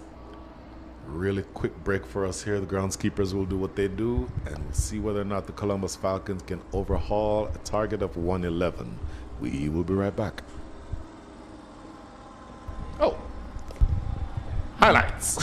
It just started very, very well for the Royals. Unmuk Chand taking on the bowlers. A few beautiful looking sweeps. Tried some reverse sweeps as well. That was the first wicket to go. Ravinder Singh just not getting enough bat on it, and a well-judged catch in the end. Apidi coming into the action after that first wicket, started to bleed in runs again. It was that leg side that was favored quite often. Created some opportunities as well. This should have been taken. Instead, just steps over the rope for 6. Excellent delivery this by Akhtar Shah. Top of the middle stump, and then some leg spin action. Another youngster into the attack. And then Apidi finally finding the line that he was looking for. Noshish Kenjigi not able to hold on that occasion, but created the opportunity. The runs, unfortunately, then just started to take a bit of a hamper. That one not taken, but another opportunity created. And then it was a procession of wickets as they got through down into the tail of this batting lineup of the Royals. Ziaul Haq and Neil was the next one to go. And again, creating those opportunities, Akhtar Shah, very economical. It helped Apidi on the other end as well pick up the wickets, because they were trying to target him instead of targeting Akhtar Shah's bowling, because he was spot on for most of his innings. That was the last wicket to fall. 111 runs needed from the 72 deliveries that the Falcons have in the second innings. We're going to take a short break. When we come back, we'll have the chase.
Welcome back to the action. We are into the chase. 111 runs needed from 72 deliveries for the Columbus Falcons. An excellent first innings for them. At a point, looked like they might be looking at well over 130, 135 in these 12 overs, but the bowlers have done an excellent job for them to restrict this total to 111. The Royals, on the other hand, they will need to try and pick up some wickets and pick them up early. Especially because these conditions have just started to ease off. It's not nearly as windy as it was when we started. Overcast conditions clearing up as well. Starting to see some of those blue skies. It's Manali Patel alongside Brian Walters, ready to take you through this action. Ziaul Haq, left arm quick, easy action. And immediately spilling this one down or too wide of the batter. Taking strike at the southern end of the ground, the highway end. Opening pair of Kunwarjit Singh and Shreyans Kolipaka. Kunwarjit Singh himself, who is on strike. Ziaul Haq is a brilliant bowler. High-level player, plays in the major leagues, played in the Pakistani domestic system for a number of years, and that added advantage of being a left-arm quick, moving the ball away from the left-handed batter. Was evidence of that away movement at time, finding the outside edge of Kunwarjit Singh's bat for the first run of the day, or the first run off the bat for the day.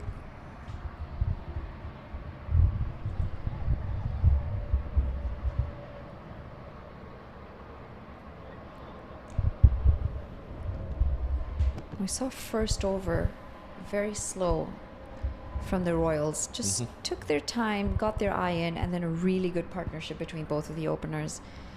And you'd expect that you'll need something similar here from the Falcons. On the flip side, they probably don't want to lose as many wickets, especially once you cross that halfway point.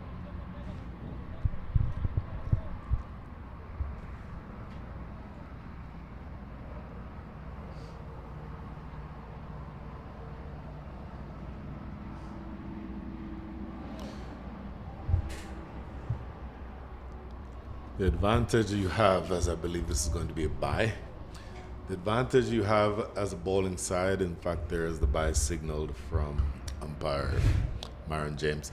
The advantage you have as a batting side is what I should say, is that you know what your target is. So even though they started relatively slowly when they batted the Baltimore Royals, and then accelerated and then decelerated badly toward the back end of the innings, you've seen evidence that if you do what you need to do, you can get to where you want to get to in terms of what the target is, judging the runs well. You're able to see the ball coming onto the bat relatively nicely. Talked about the fact that earlier, the pitch is, to me, in as good a condition as you can expect given all the rain that we've had around here in the Prairie View area the last couple of days. So as of now, I think the chasing side, the Columbus Falcons, are the ones with the advantage.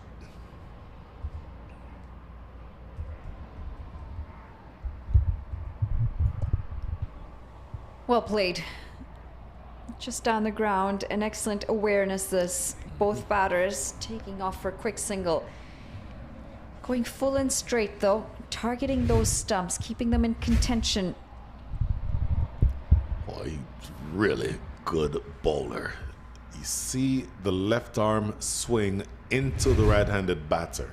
That ball is curling in now. It's still relatively damp in the outfield, so the ball won't swing for a very long time as it gets wet. But he has to take advantage of these deliveries while the ball is still new. Excellent stuff here. Just one ball remaining and already 4 runs up. Make that 5 runs on the board. You can see evidence of really good stuff here from Ziaul Haq.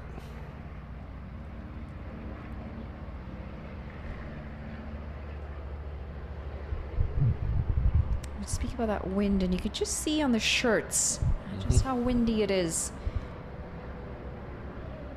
Southeast to northwest A pretty strong breeze and an excellent first over to start the innings.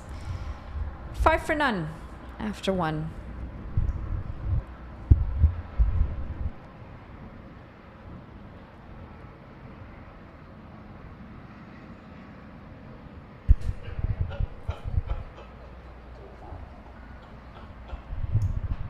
Take a quick look at the Manhattan from that first innings, and that first over is what we've been talking about. Pretty slow to start for the Royals, and then the next few overs they just continued to build the momentum. Onmukchan played a very handy knock of 45 today. Fell 5 runs short of his half century, but he anchored the innings and he gave them an excellent start.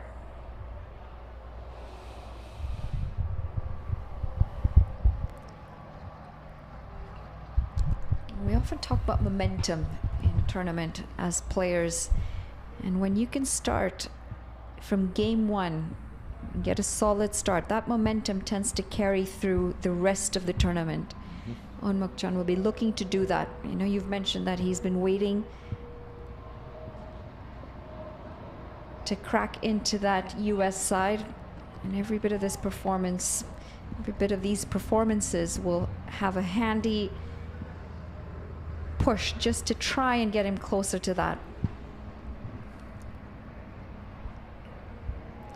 He's always been very easy on the eyes.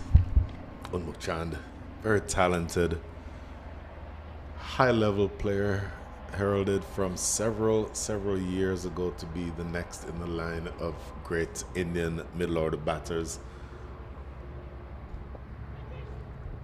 This is cut away, going close to the boundary. Get a couple of runs here. Onmukchan himself is the man behind the stumps who's doing the keeping. By the way, it's Neil Narvekar who is bowling.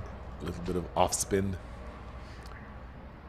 I think the reason why you'd have a spinner bowling from the southern end is what we talked about earlier, the wind coming in from the southeast. Ball will hold up in the air. That's going to be the first one, high up in the air and going against the wind. We've spoken about that wind factor.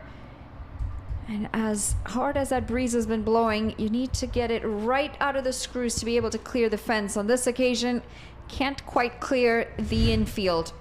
That's going to be the first wicket down, and it is the off spinner that brings it on. Well, we did talk about the wind, but this has nothing to do with the wind.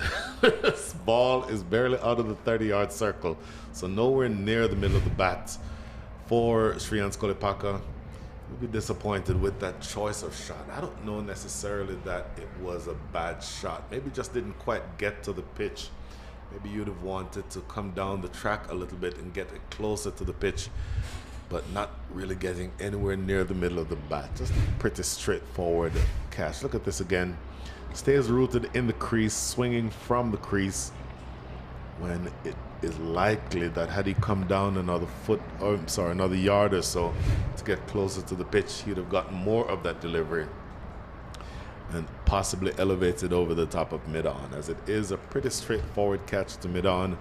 First wicket down, 7 for 1.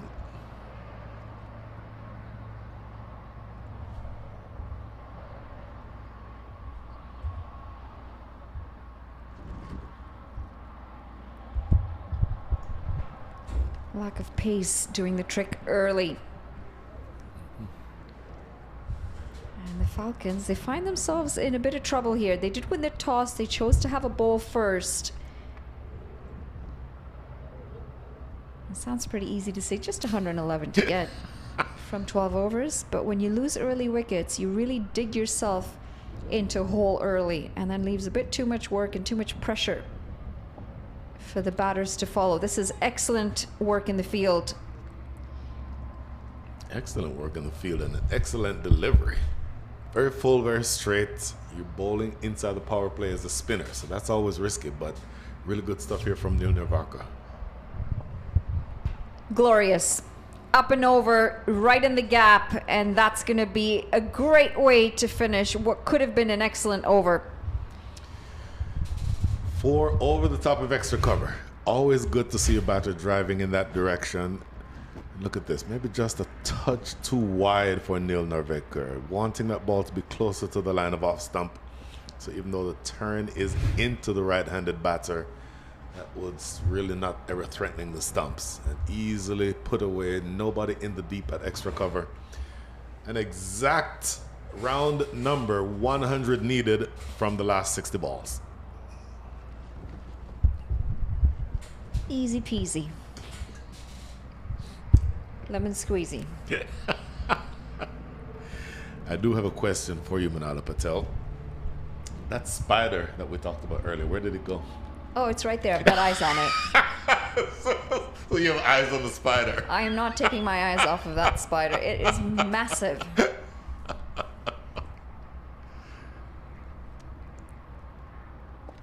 Onto the pads, and this is picked up, and this is put down. It's going to go away for 4 runs as well. That was struck really well, but it should have been taken in the deep. There was a fielder in that place for that reason. Too straight, but look at this. Boy, you gotta take that. You have to take that.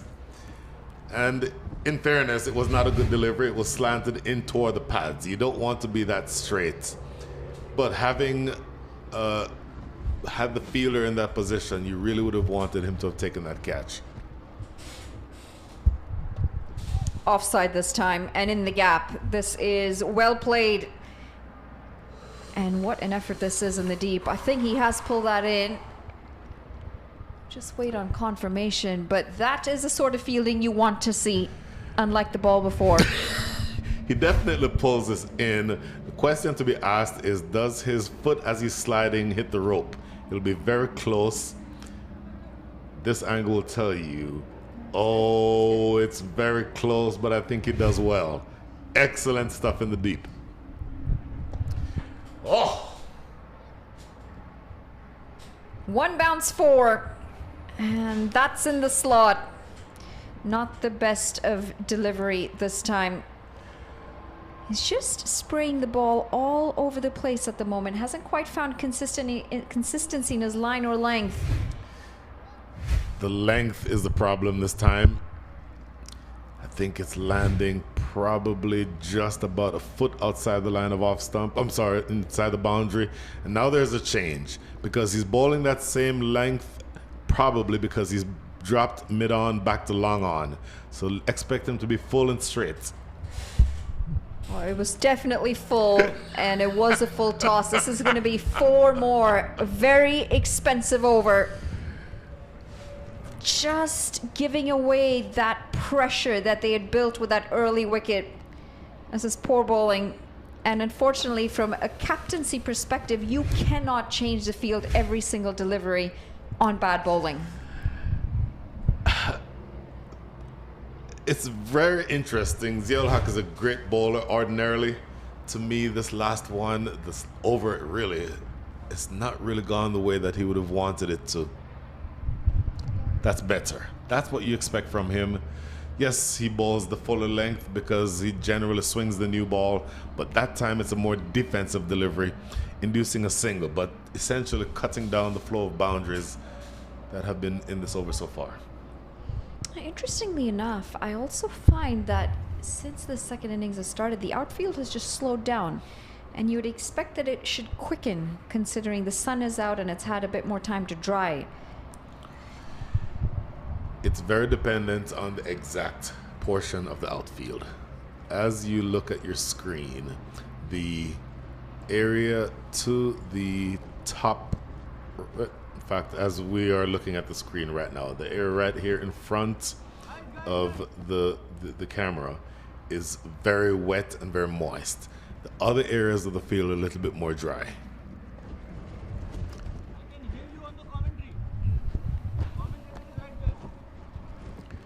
Good couple of last deliveries to end the over. An expensive one comes to an end. 3 overs gone, 27 for 1. So 16 runs came from over number 3. Over number 3 in the first innings yielded 19 runs. Over number 2 in this innings yielded 6.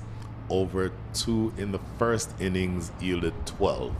So there's a little bit of symmetry about the way that this chase is developing, very similar in pace to the innings in the first innings.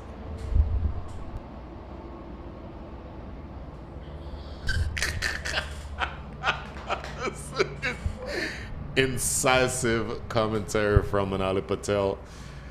Manali, if quick look at the highlights here, drive over the top, 2 straight, 2 that really should have been taken, but this is 2 full, and then this one's also 2 full and straight. So a lot of runs coming from that over, 16 of them in all. The question to be asked is, if you have your own Manali Patel win predictor, what does that win predictor say as of right now?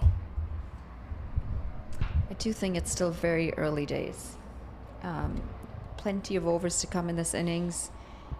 Manhattan's still very close to each other. The only difference is they've lost 1 early wicket, but if I can judge it at all from that previous over, I just feel like this game is still very in check and in balance. Well, Aryan Batra is your bowler, the 3rd bowler being used, bowling the 4th over the innings. The action is thick and heavy in the commentator's booth as the spider is apparently limbering up. Coming in second change, I believe. My win predictor as of right now says 52 bowling side, 48 batting side. Very, very close, but I just give the edge to the bowling side. Excellent. Up and over through the offside, and it's a couple bounces, 4 runs. Width on offer, length there as well for that shot. That line will not trouble any top order batter, especially a top order batter who is batting with the offside wide open. So very wide and very much inviting that type of shot. You're going to want that ball to be more on the line of off stump as opposed to being that wide. And Aryan Batra will know that that ball needs to be a little bit straighter.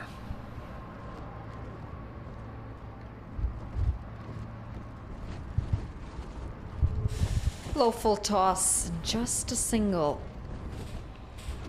Just feel that the bowling side is going to have to find some wickets to keep themselves in the game.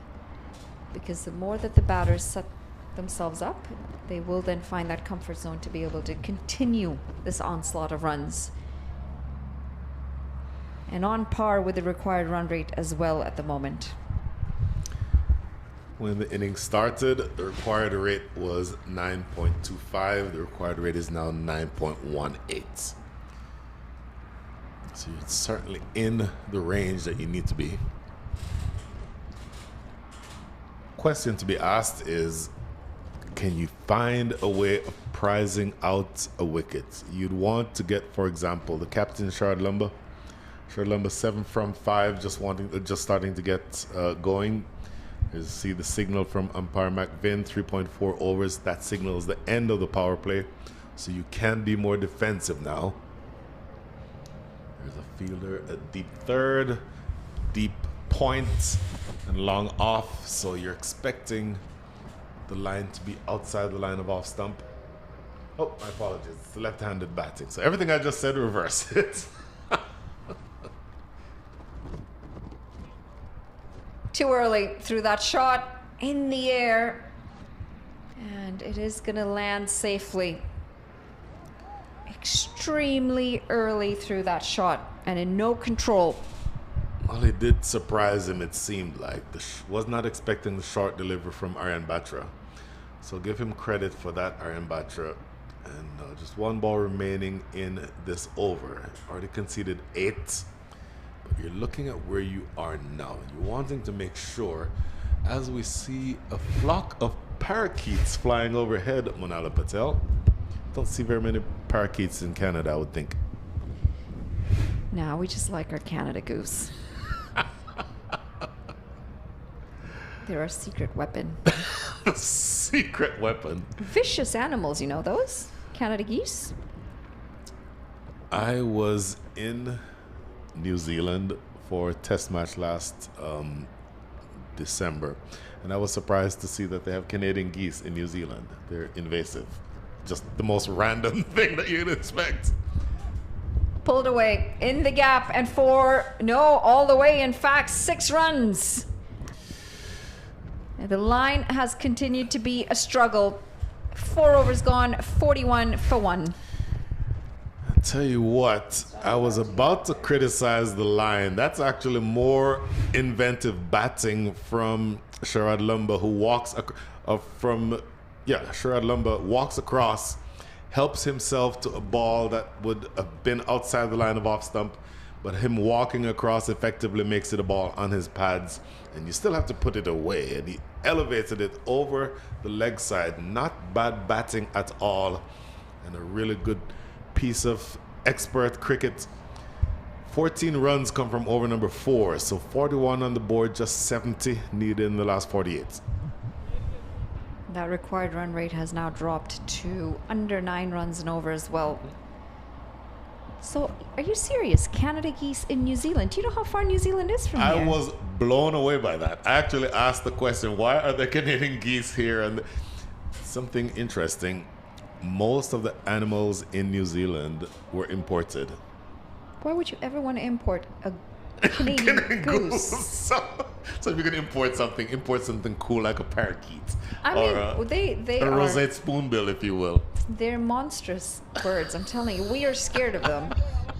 Especially springtime, you do not want to cross paths with one of them. You know how bad it is. I'll tell you after this delivery. All right. Amsha De Silva, it looks like, who's going to be bowling from the northern end of the ground.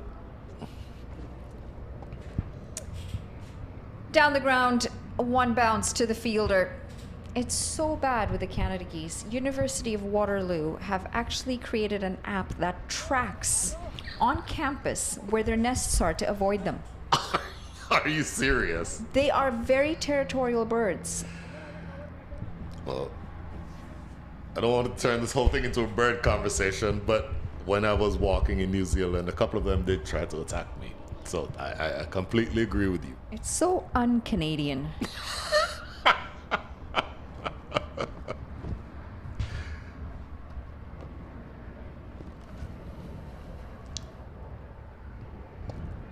Well bowled. Good length as well. Just waiting on that delivery as they pick up a single. Tell you what, I know you guys are trying to get us to be the 51st state. But here we go. But just consider yourself made aware that the geese are ready. Secret weapon. Secret weapon. Oh, that's a top edge, leading edge, high up in the air, and it is the keeper's catch. That's going to be wicket number 2. Amsha De Silva will get another breakthrough here early into the attack and picks up a wicket to his name. The momentum, and now swings again. That is really well bowled. Pace off. Watch this replay. Goes pace off and then just skying in the air. And Unmuk Chand with a very straightforward catch. Never going to put that down. And you wanted to break the partnership. And the fact that you've gotten rid of Kunwarjit Singh, I think is a good piece of, it's a good development for you. Kunwarjit Singh is a dangerous batter. He can put his team that much closer toward victory, but wickets falling will always slow the run rate down. Run rate has now snuck back up above 9. He said earlier that it was down below 9. It's now going back above 9, and with the fall of the wicket, you'd expect for it to keep being a little bit more difficult for the batting side.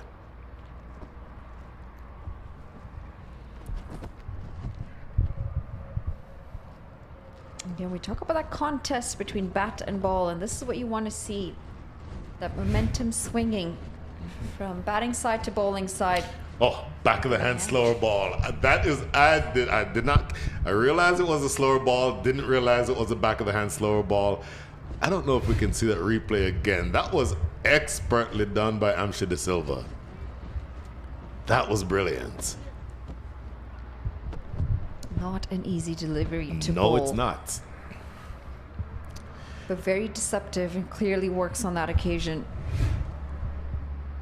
Here it is again. Watch the back of the hand. There. That is so brilliant. Really, really well done. That's the old Courtney Walsh slower ball. Toward the back end of my playing days, that was my slower ball. He did say hi, by the way. Did he? Yes. Awesome. Courtney Walsh is a great man. Legend. I mean, he's Jamaican. How could he not be? New batter is in.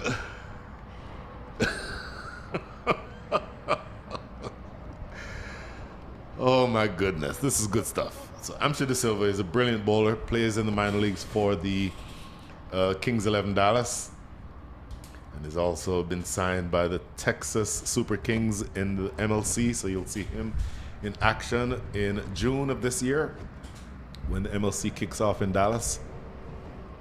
You've added an extra venue as well this year, haven't you? For MLC. It's not extra, as that's clipped into the leg side for a single. The old Oakland Coliseum baseball stadium. I thought you've added an additional venue to what you had last year. Oh, okay. In LA. Yes, you're exactly right. Yes, completely.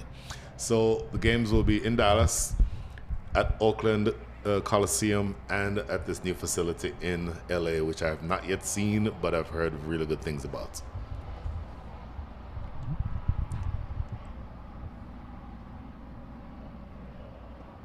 Well played. Soft hands, just can't quite get it in the gap.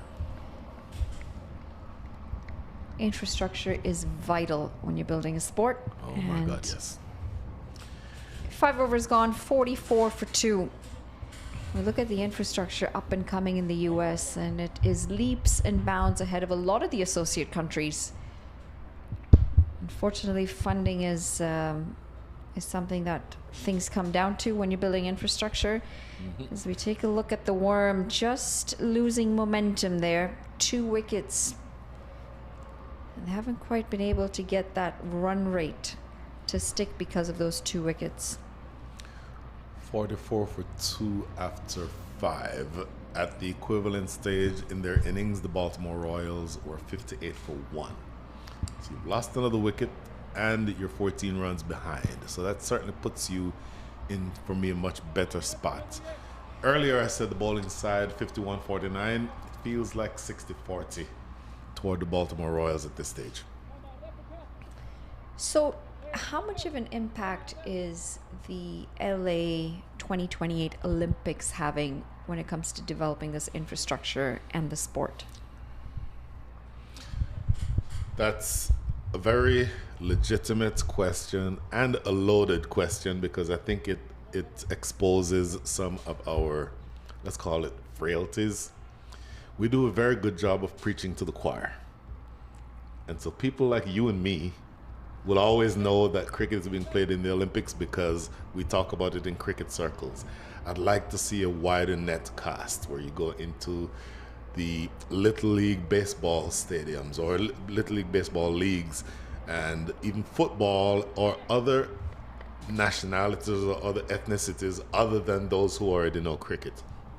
I'd like to see more of an effort to say, hey, look, this sport has been being reintroduced into the Olympics. It'll be in LA in 2028.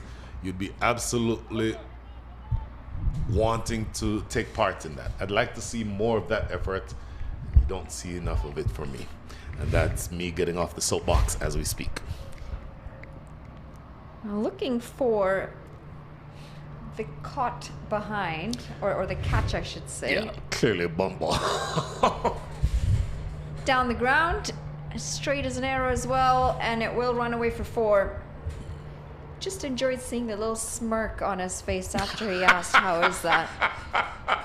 Just to see if he's caught the umpire off guard on that bump ball. Take a look at this again. In fact, that's the 4. Well struck, over the top. And even with the wet outfield, the ball still goes away for 4. Agni Chopra, your batter. And it's going to be Sarbjit Ladda, who is the leg spinning lower order batter, but his essentially claim to fame is his leg spin ability. Here's seeing the replay. Look at the bump ball. Clearly. And hang on, there's the smile. I knew.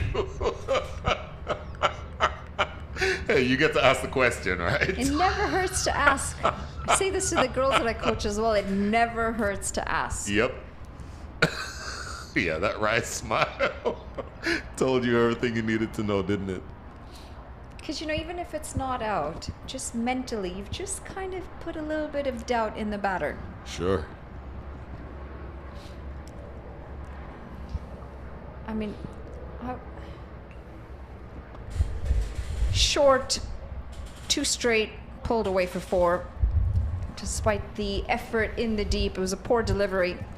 Yeah, that's generally a long hop. I'm sure De Silva doing his best there, but I want to see that replay again. He released that ball from about 24 yards.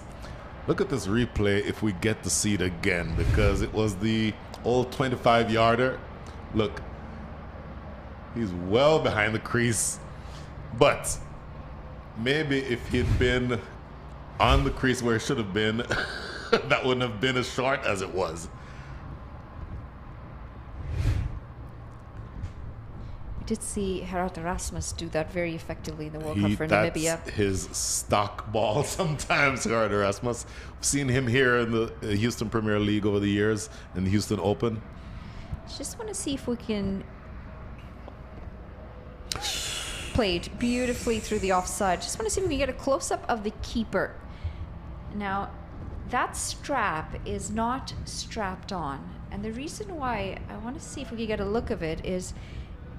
when it's as windy as it is, and that strap might hit some part of the helmet, and it might coincide with a close ball to the edge of the bat, I think it just causes a bit of doubt for the umpire, because you don't know where that sound's come off of.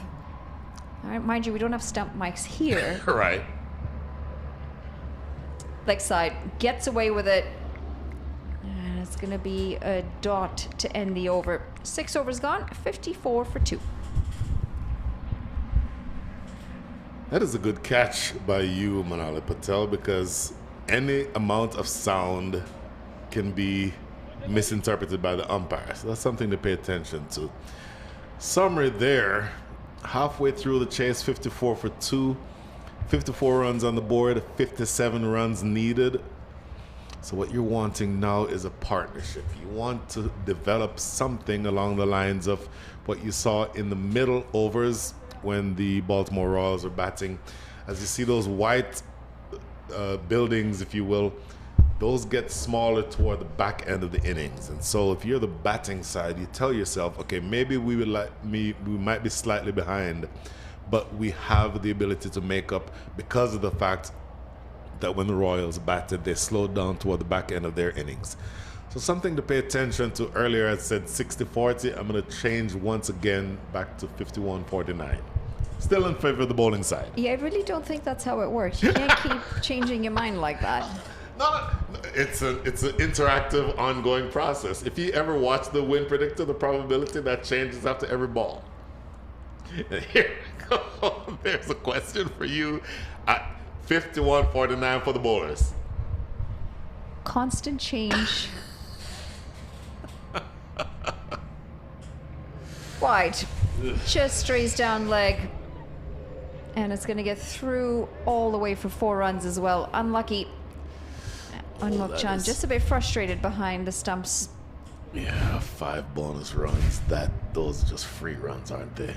Unmuk-chan, his reaction there tells you everything you need to know. 5 bonus runs in a close chase that makes all the difference in the world.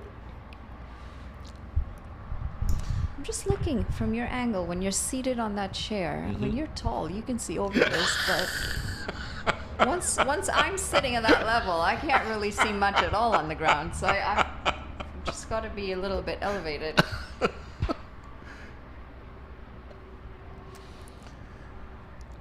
Interesting that first ball of the over, Unmuk-chan was keeping up to the stumps for the bowler, Aryan Batra. After that ball sprayed down the leg side, immediately goes back to his conventional position behind the stumps, about 15 or so yards. So you take a single down the ground. You'll accept that from your bowler. You don't want to concede anything more than that. You certainly don't want to have the ball sprayed down the leg side. It's such a tough position to field as well, isn't it? Such a specialty position to be a wicketkeeper. I tell you what we saw during the Ashes recently from Alex Carey behind the stumps. Cut away and well fielded. To some of those pacers, it was absolutely outstanding. I introduced you earlier to excuse me, the umpire who was on the other field, Cameron Best, and I told you he was my captain. And every once in a while the opportunity came up for me to keep, and I said I'll keep, but I'll also need to keep a first slip in because somebody needs to help me up after each ball. That's a good looking shot, but again, these are singles. You will accept singles all day, every day. You gave up 5 bonus runs to start, but after those 5 wides down the leg side, 3 straight singles, how he closes out the over here, Aryan Batra, is what will be important.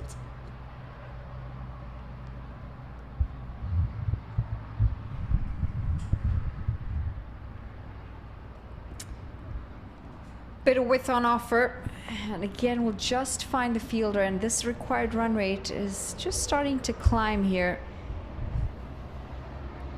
Still trying to keep in check of that required run rate, but the closer we get, I just feel they need a couple of boundaries here to release some of that pressure.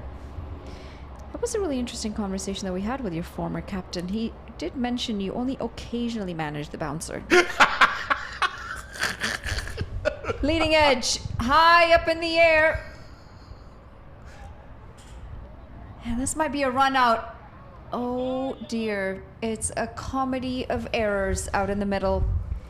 What should have definitely been a wicket has ended up as a single. The story there for me, when this ball lands, look, when this ball lands, it literally does not bounce at all. That's how wet the outfield is. Look at this, when it lands, it literally just sticks in the ground. So, yes, that could easily have been a run out, should have been a run out, a better throw. The throw was a short hop. All the bowler had to do was take his hands to the stumps. Throw was good. Beaten again, way too early through the shot, and the change of pace is working for Aryan. A dot ball to end a good over. 7 overs gone, 64 for 2.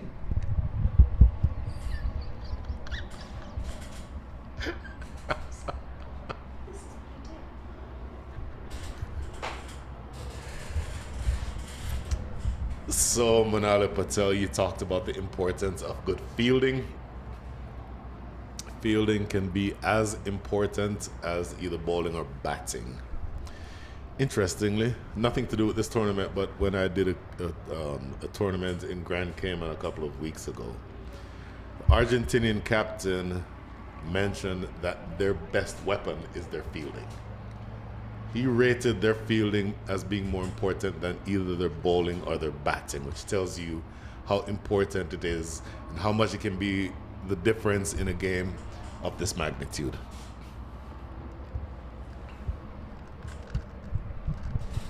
I can completely change a game. And it's not just changing a game, but it's just the overall energy level on the field. You know, you get a couple of good fielding efforts and all of a sudden everyone's pumped up, everyone's chirping again, everyone is upbeat. And body language just starts to change. You are 100% accurate about that. Now, as a bowling side, you certainly want your fielders to be behind you. It's now going to be a new bowler, Keshav Raval. Left arm orthodox.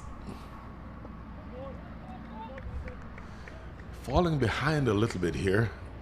Columbus Falcons required rate now up above 9. That single takes your required rate now to 9.52. So I'm maybe you could shed some light on this for me. Manak Patel, one of the top order bats for the U.S. side. Is there a reason why we haven't seen him come out to the middle yet?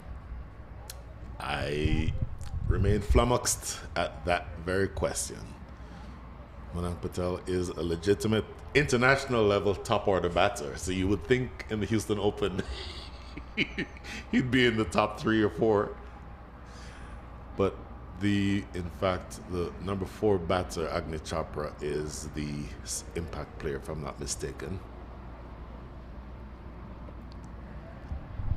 There's the reverse, and very nearly in the hand of the fielder yet again. Yeah, that's the look, and I share that look with you. Well, you've been talking about that all day. Reverse sweep. Jaskaran Malhotra, one of multiple wicketkeeper batters who played in this game, and also a former U.S. player. I think you've seen evidence that, boy, you really would have wanted to have a wicket there. So Keshav Raval, left arm orthodox, falling behind in the run rate here, the Columbus Falcons. Sliced away, beats the fielder behind point, running toward the boundary and getting there. And that is a welcome boundary. Have not had one of those in a while. Only 8 boundaries and 1 6 struck so far in the innings. But the problem there with that delivery for me is just a little bit too wide, and even in the slow outfield. 2.5 inches of rain over the last couple of days here in the Prairie View area, but that ball still with the legs to get to the rope. So you want to make sure that you keep scoring. Sharad Lumba, 27 from 15, Agni Chopra 9 from 10. Get that ball on the line of off stump. That's better. Lofted in the air. Well, I'll tell you what, the line was good, but the length was maybe just a little bit too full, and it goes over extra cover for a 6. So that is the second 6 struck in the day so far. Sharad Lumba now up to 33 from 16. You want that line, but you certainly don't want that length. It's in the slot, and from that angle, going across the batter, but wanting that ball to be more on a short of length type of length, as opposed to being in the slot. This is in the slot, and it's expertly put away by Sharad Lumba. So how do you close this over out? Still 2 balls to go. 12 runs conceded in the over so far. Oh, there's the comeback ball. That's what you wanted. Quicker, flatter, knocks back the middle stump. Got punished the previous delivery, but comes back well here to take the big wicket of Sharad Lumba. 33 from 17 is what he ends up with, but my goodness, what a big wicket this one is. His frustration showing as he walks off the field. And look at that line right in, look at where that ball pitches. It almost pitches on the popping crease. It's a lot fuller, not in the slot. The previous delivery was in the slot. This one a lot straighter, but importantly, a lot fuller to get under the attempted drive. And that is wicket number 3, a big one. 76 for 3. 1 ball remaining here in over number 8, but that has broken a partnership that was starting to look like it was going to be very dangerous. Boy, we'll see what happens the rest of the way here, but the fielding side has just landed a pretty big body blow.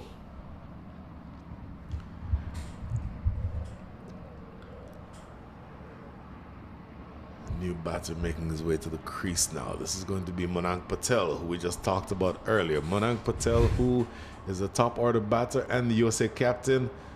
Replay tells you that Sharad Lumba looking to play that ball to mid-wicket, but not quite getting a hold of it. The reason he did not get a hold of it is because it was too full. Again, landing almost on the popping crease, Yorker length, and getting through the defenses of Sharad Lumba.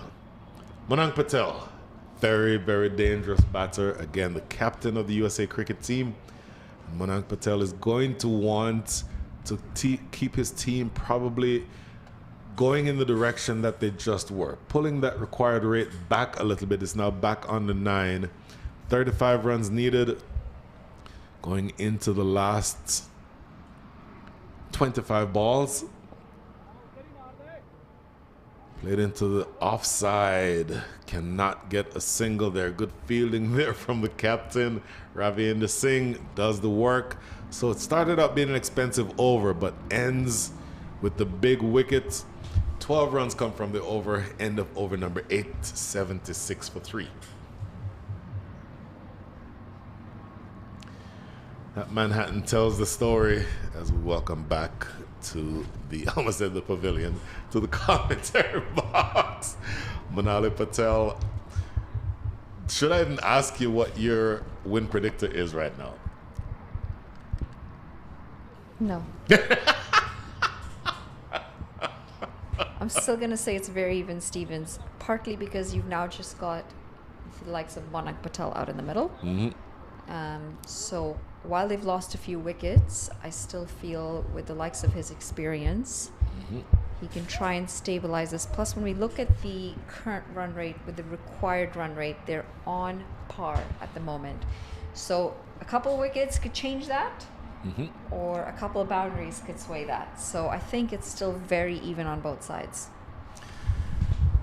Well, it's the last 24 balls. Amshad De Silva with the ball in hand. Saw him take a wicket earlier. Bowled very well. Bowled with pace, but also bowled. You saw that brilliant back of the hand slower ball.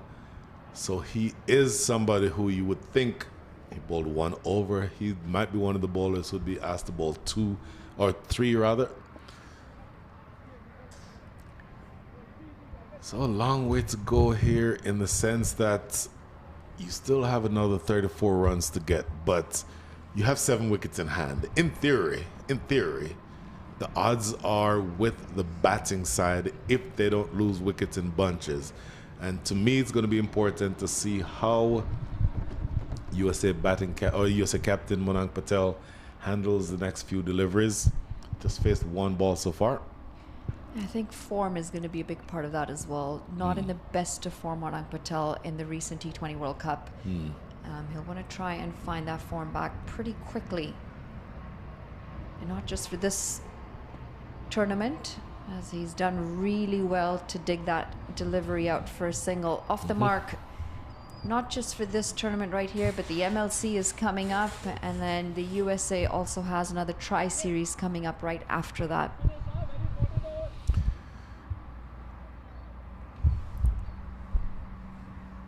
I'm a big fan of Amshad De Silva, the bowler. In addition to Amshad De Silva, the fielder, he does brilliant work in the outfield. And then here as a bowler, he's going to be asked to peg things back. That's a great delivery. Boy, how close is that to the stumps?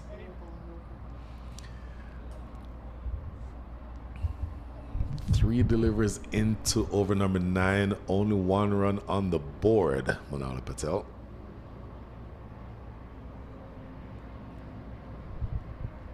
He's excellent with his change of pace. Amshad De Silva.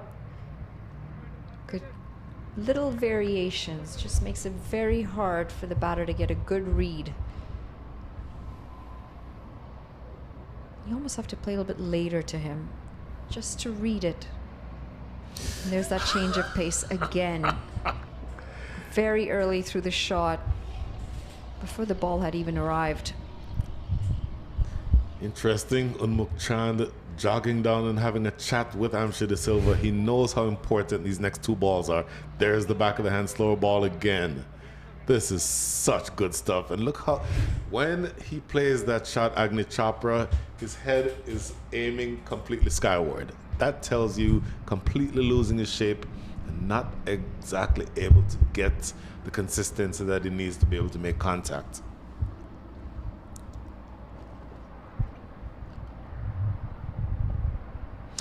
Just over and fully stretched Amshad De Silva. Now, not the tallest of players on the field, but again, just no real shape from the batter, throwing everything at this, losing shape again, threw it very early. Just over the reach.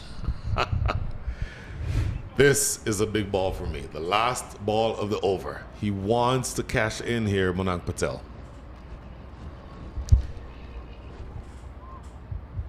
Such a good ball. Coming back for the second run. They do get there, but how good an over is that? Just 4 runs from the over. Brilliant stuff from Amsha De Silva. Last 3 overs coming up, 31 needed. 80 for 3. 81 for 3.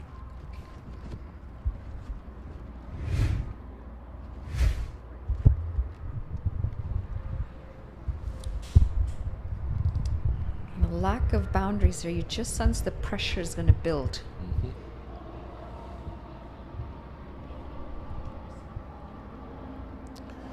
Agni Chopra and Manali Patel. No, she's in the comm box with you. We've had this conversation before. I did have Samuel Badri. We worked on a tournament together recently, and when the USA squad for the World Cup was announced, he sent me a congratulatory message saying, "Look, I didn't know your brother was captaining the US." So not quite, but I'll take some credit for it. Sure.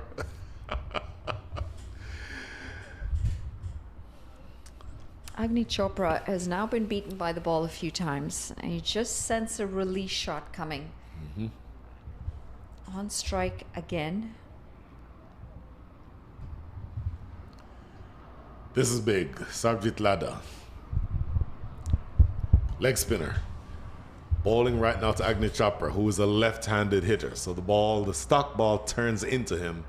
But Sarvjit Lada also has an excellent googly. If I were him, I would want to bowl whatever delivers that I bowl to the left-handed Agni Chopra would be all googlies. Have that ball turning away, because from this direction with the ball hit in the air towards the leg side, it would be helped by the wind. So you don't want to have that ball going in that direction. Down the track, and it'll just be a single. I don't think the Falcons are going to mind this too much. Not in the very least. To bring the experience of Manang Patel back on strike, Agni Chopra, who has been struggling a bit, maybe just get some time at the non-strikers to get a better read off the surface. Hasn't really been the surface though, has it? It's just been the quality of the bowling. Quality of the bowling indeed. Manang Patel only faced 3 balls, 3 singles. Agni Chopra has actually been there longer. Great bowling. Absolutely brilliant stuff from Sarvjit Lada. 28 from 16. And now I'm going to go batting side. Batting side. Batting side. Yes, I do believe that is very gettable in the shorter format of the game. 12 runs and over is an average chasing required run rate these days. And goes down, goes big, it's in the gap, and it's gone all the way.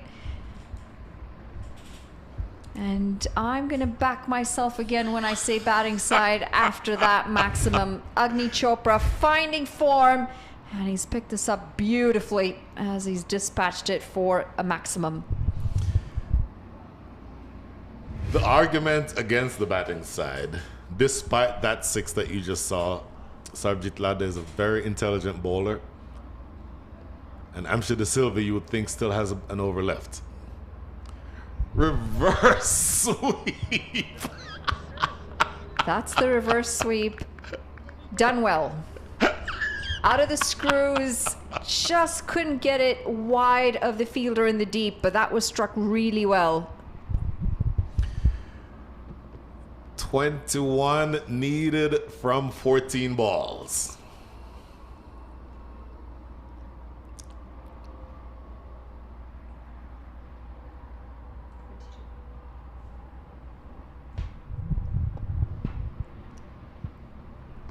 That's going to be a dot.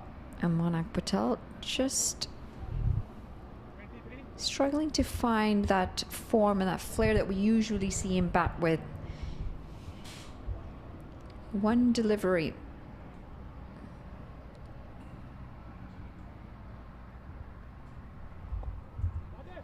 And he is going to keep strike with that single. It's going to bring to an end the 10th over. It's 91 for 3.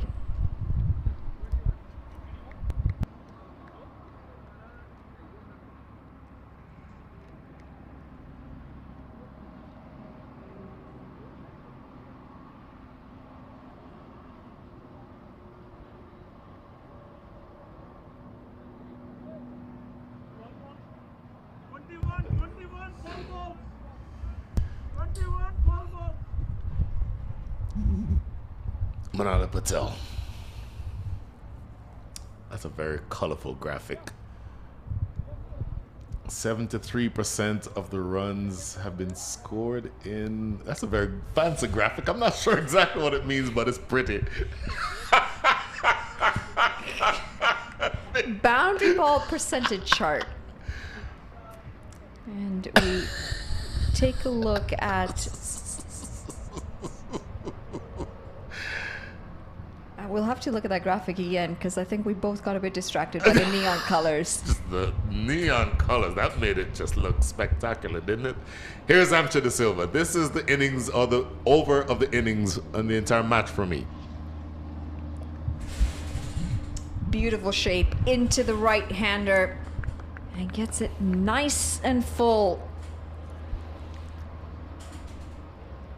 I'm just starting to think if it might be better for Agni Chopra to try and keep more of the strike. Monang Patel still trying to find a little bit of rhythm out there, and we are getting to the business end of this innings, the business end of this game. The penultimate over of the second innings almost always goes to your best bowler. So that's why Amcha De Silva is bowling here.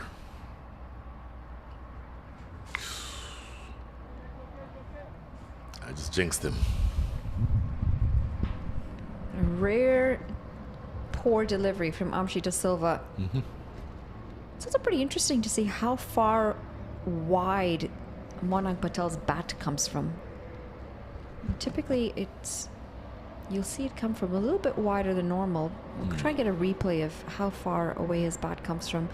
But we're starting to see more and more of that just to be able to open up that swinging arc. Full straight and should just be the 2 runs. Good running by the 2 batters out in the middle. 2 runs there, but again, you're defending relatively, let's call it just below par total. You don't want extra balls. You've already bowled 1, or you will have already needed to bowl 1 extra ball in this over. Sounds like you're switching sides. I'm not at all switching sides. I was primarily a bowler, so mentally I'm almost always rooting for the bowling side.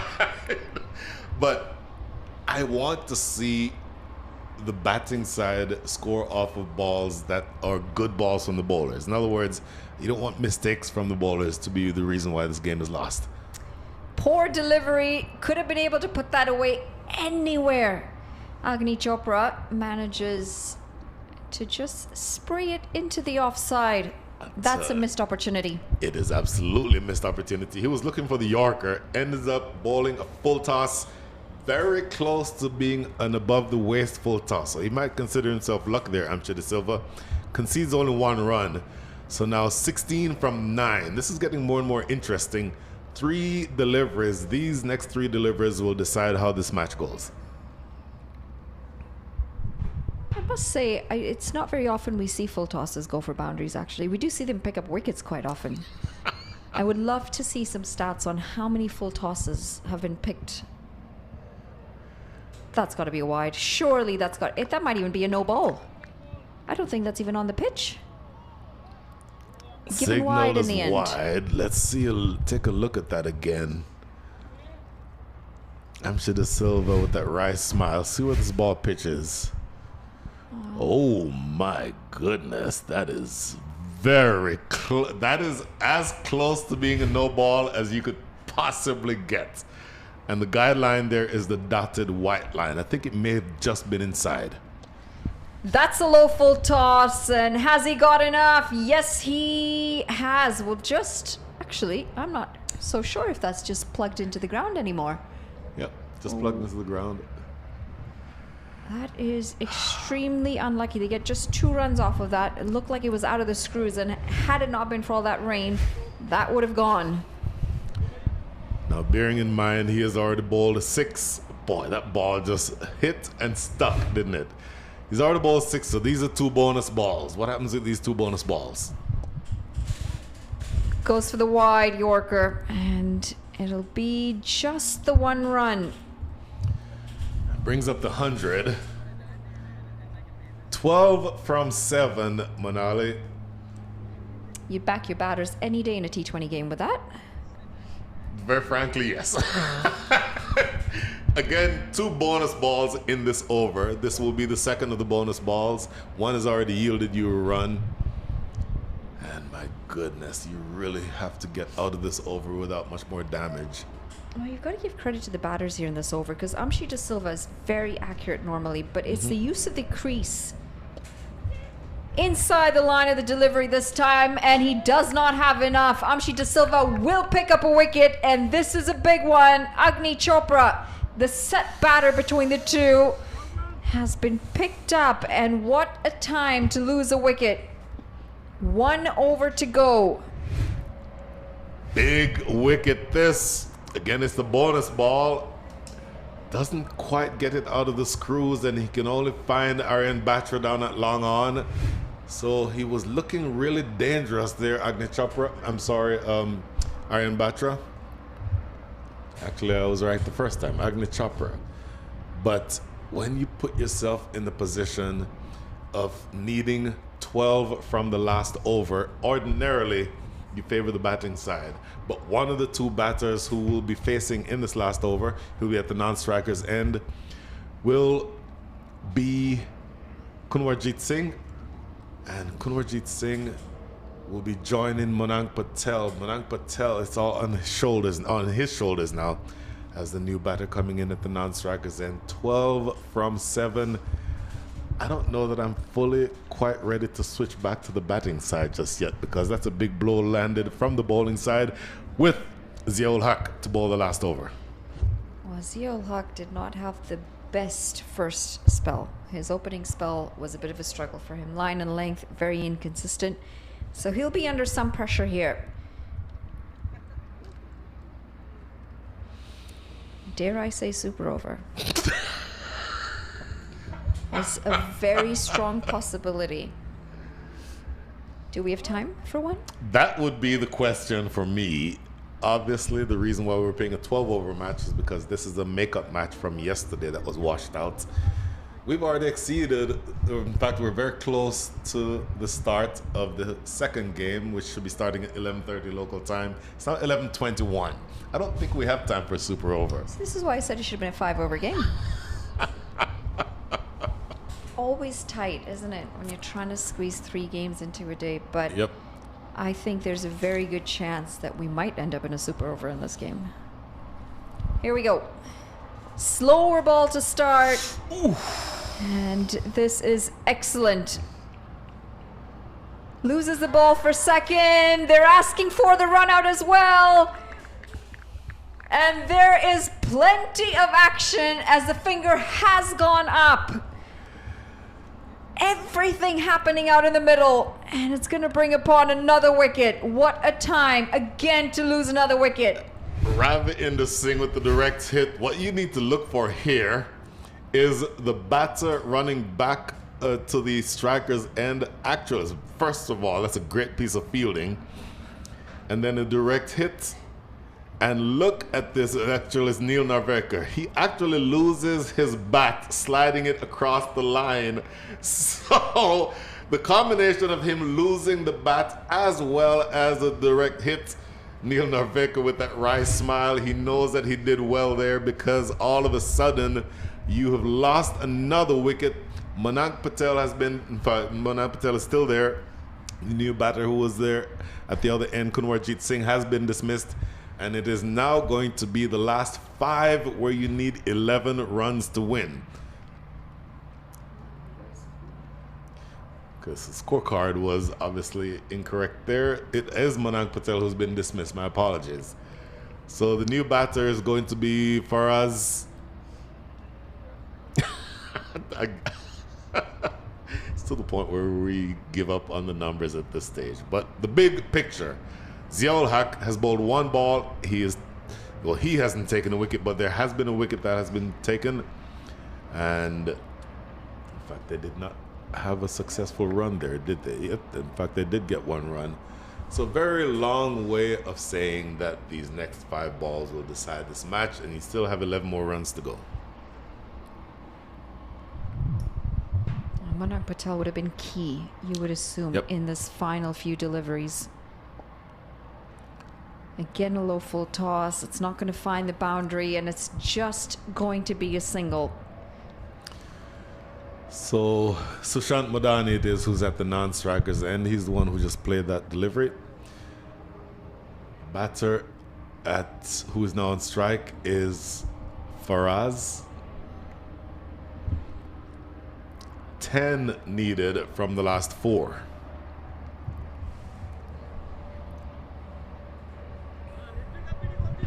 One boundary. One. And we could see that momentum shift again.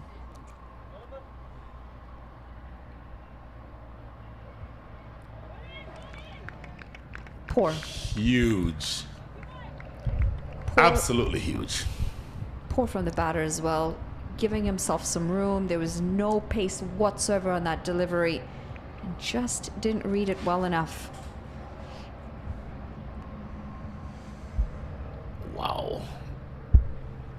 Faraz Ali, by the way, is the batter. Excellent delivery. Into the toes, follows the batter, and just a single. I might have to do what you were doing earlier and change sides. They've got to try and find a boundary. 3 deliveries to go, 10 runs needed. Got to change that equation quickly. 2 deliveries, 9 runs. So Ziaul Haq needs to bowl the best Yorker that he's capable of bowling here to Sushant Madani, who is also a former USA player. A dot ball. Manali Patel, somebody several deliveries ago said that the money was on the bowling side. I don't remember saying that. I don't remember anyone saying that. But you've got to give credit to the bowlers here. Oh, they my have goodness, been yes. outstanding. Picking up wickets, the pressure, it's the dot ball pressure for me that's gotten. That's going to be a wide. I'll have to re-bowl that one. It's the dot balls, however, for me, that have just brought all this trouble to the Falcons.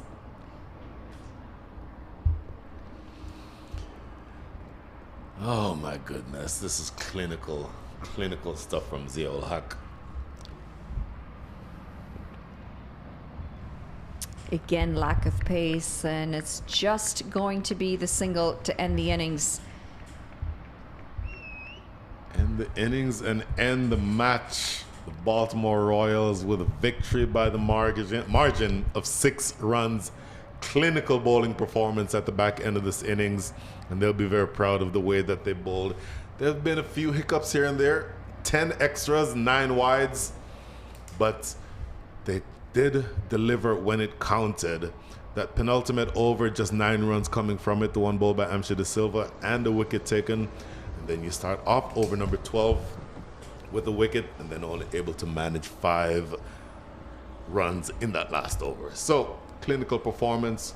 Batting, I think they were in the middle overs. They would have looked very good. Sharad Lumba 33 from 17, Agni Chopra 22 from 20, and Kunwarjit Singh got them off to a good start, 24 from 14, but not much the rest of the way, and just, I think, a disappointing effort with the bat overall.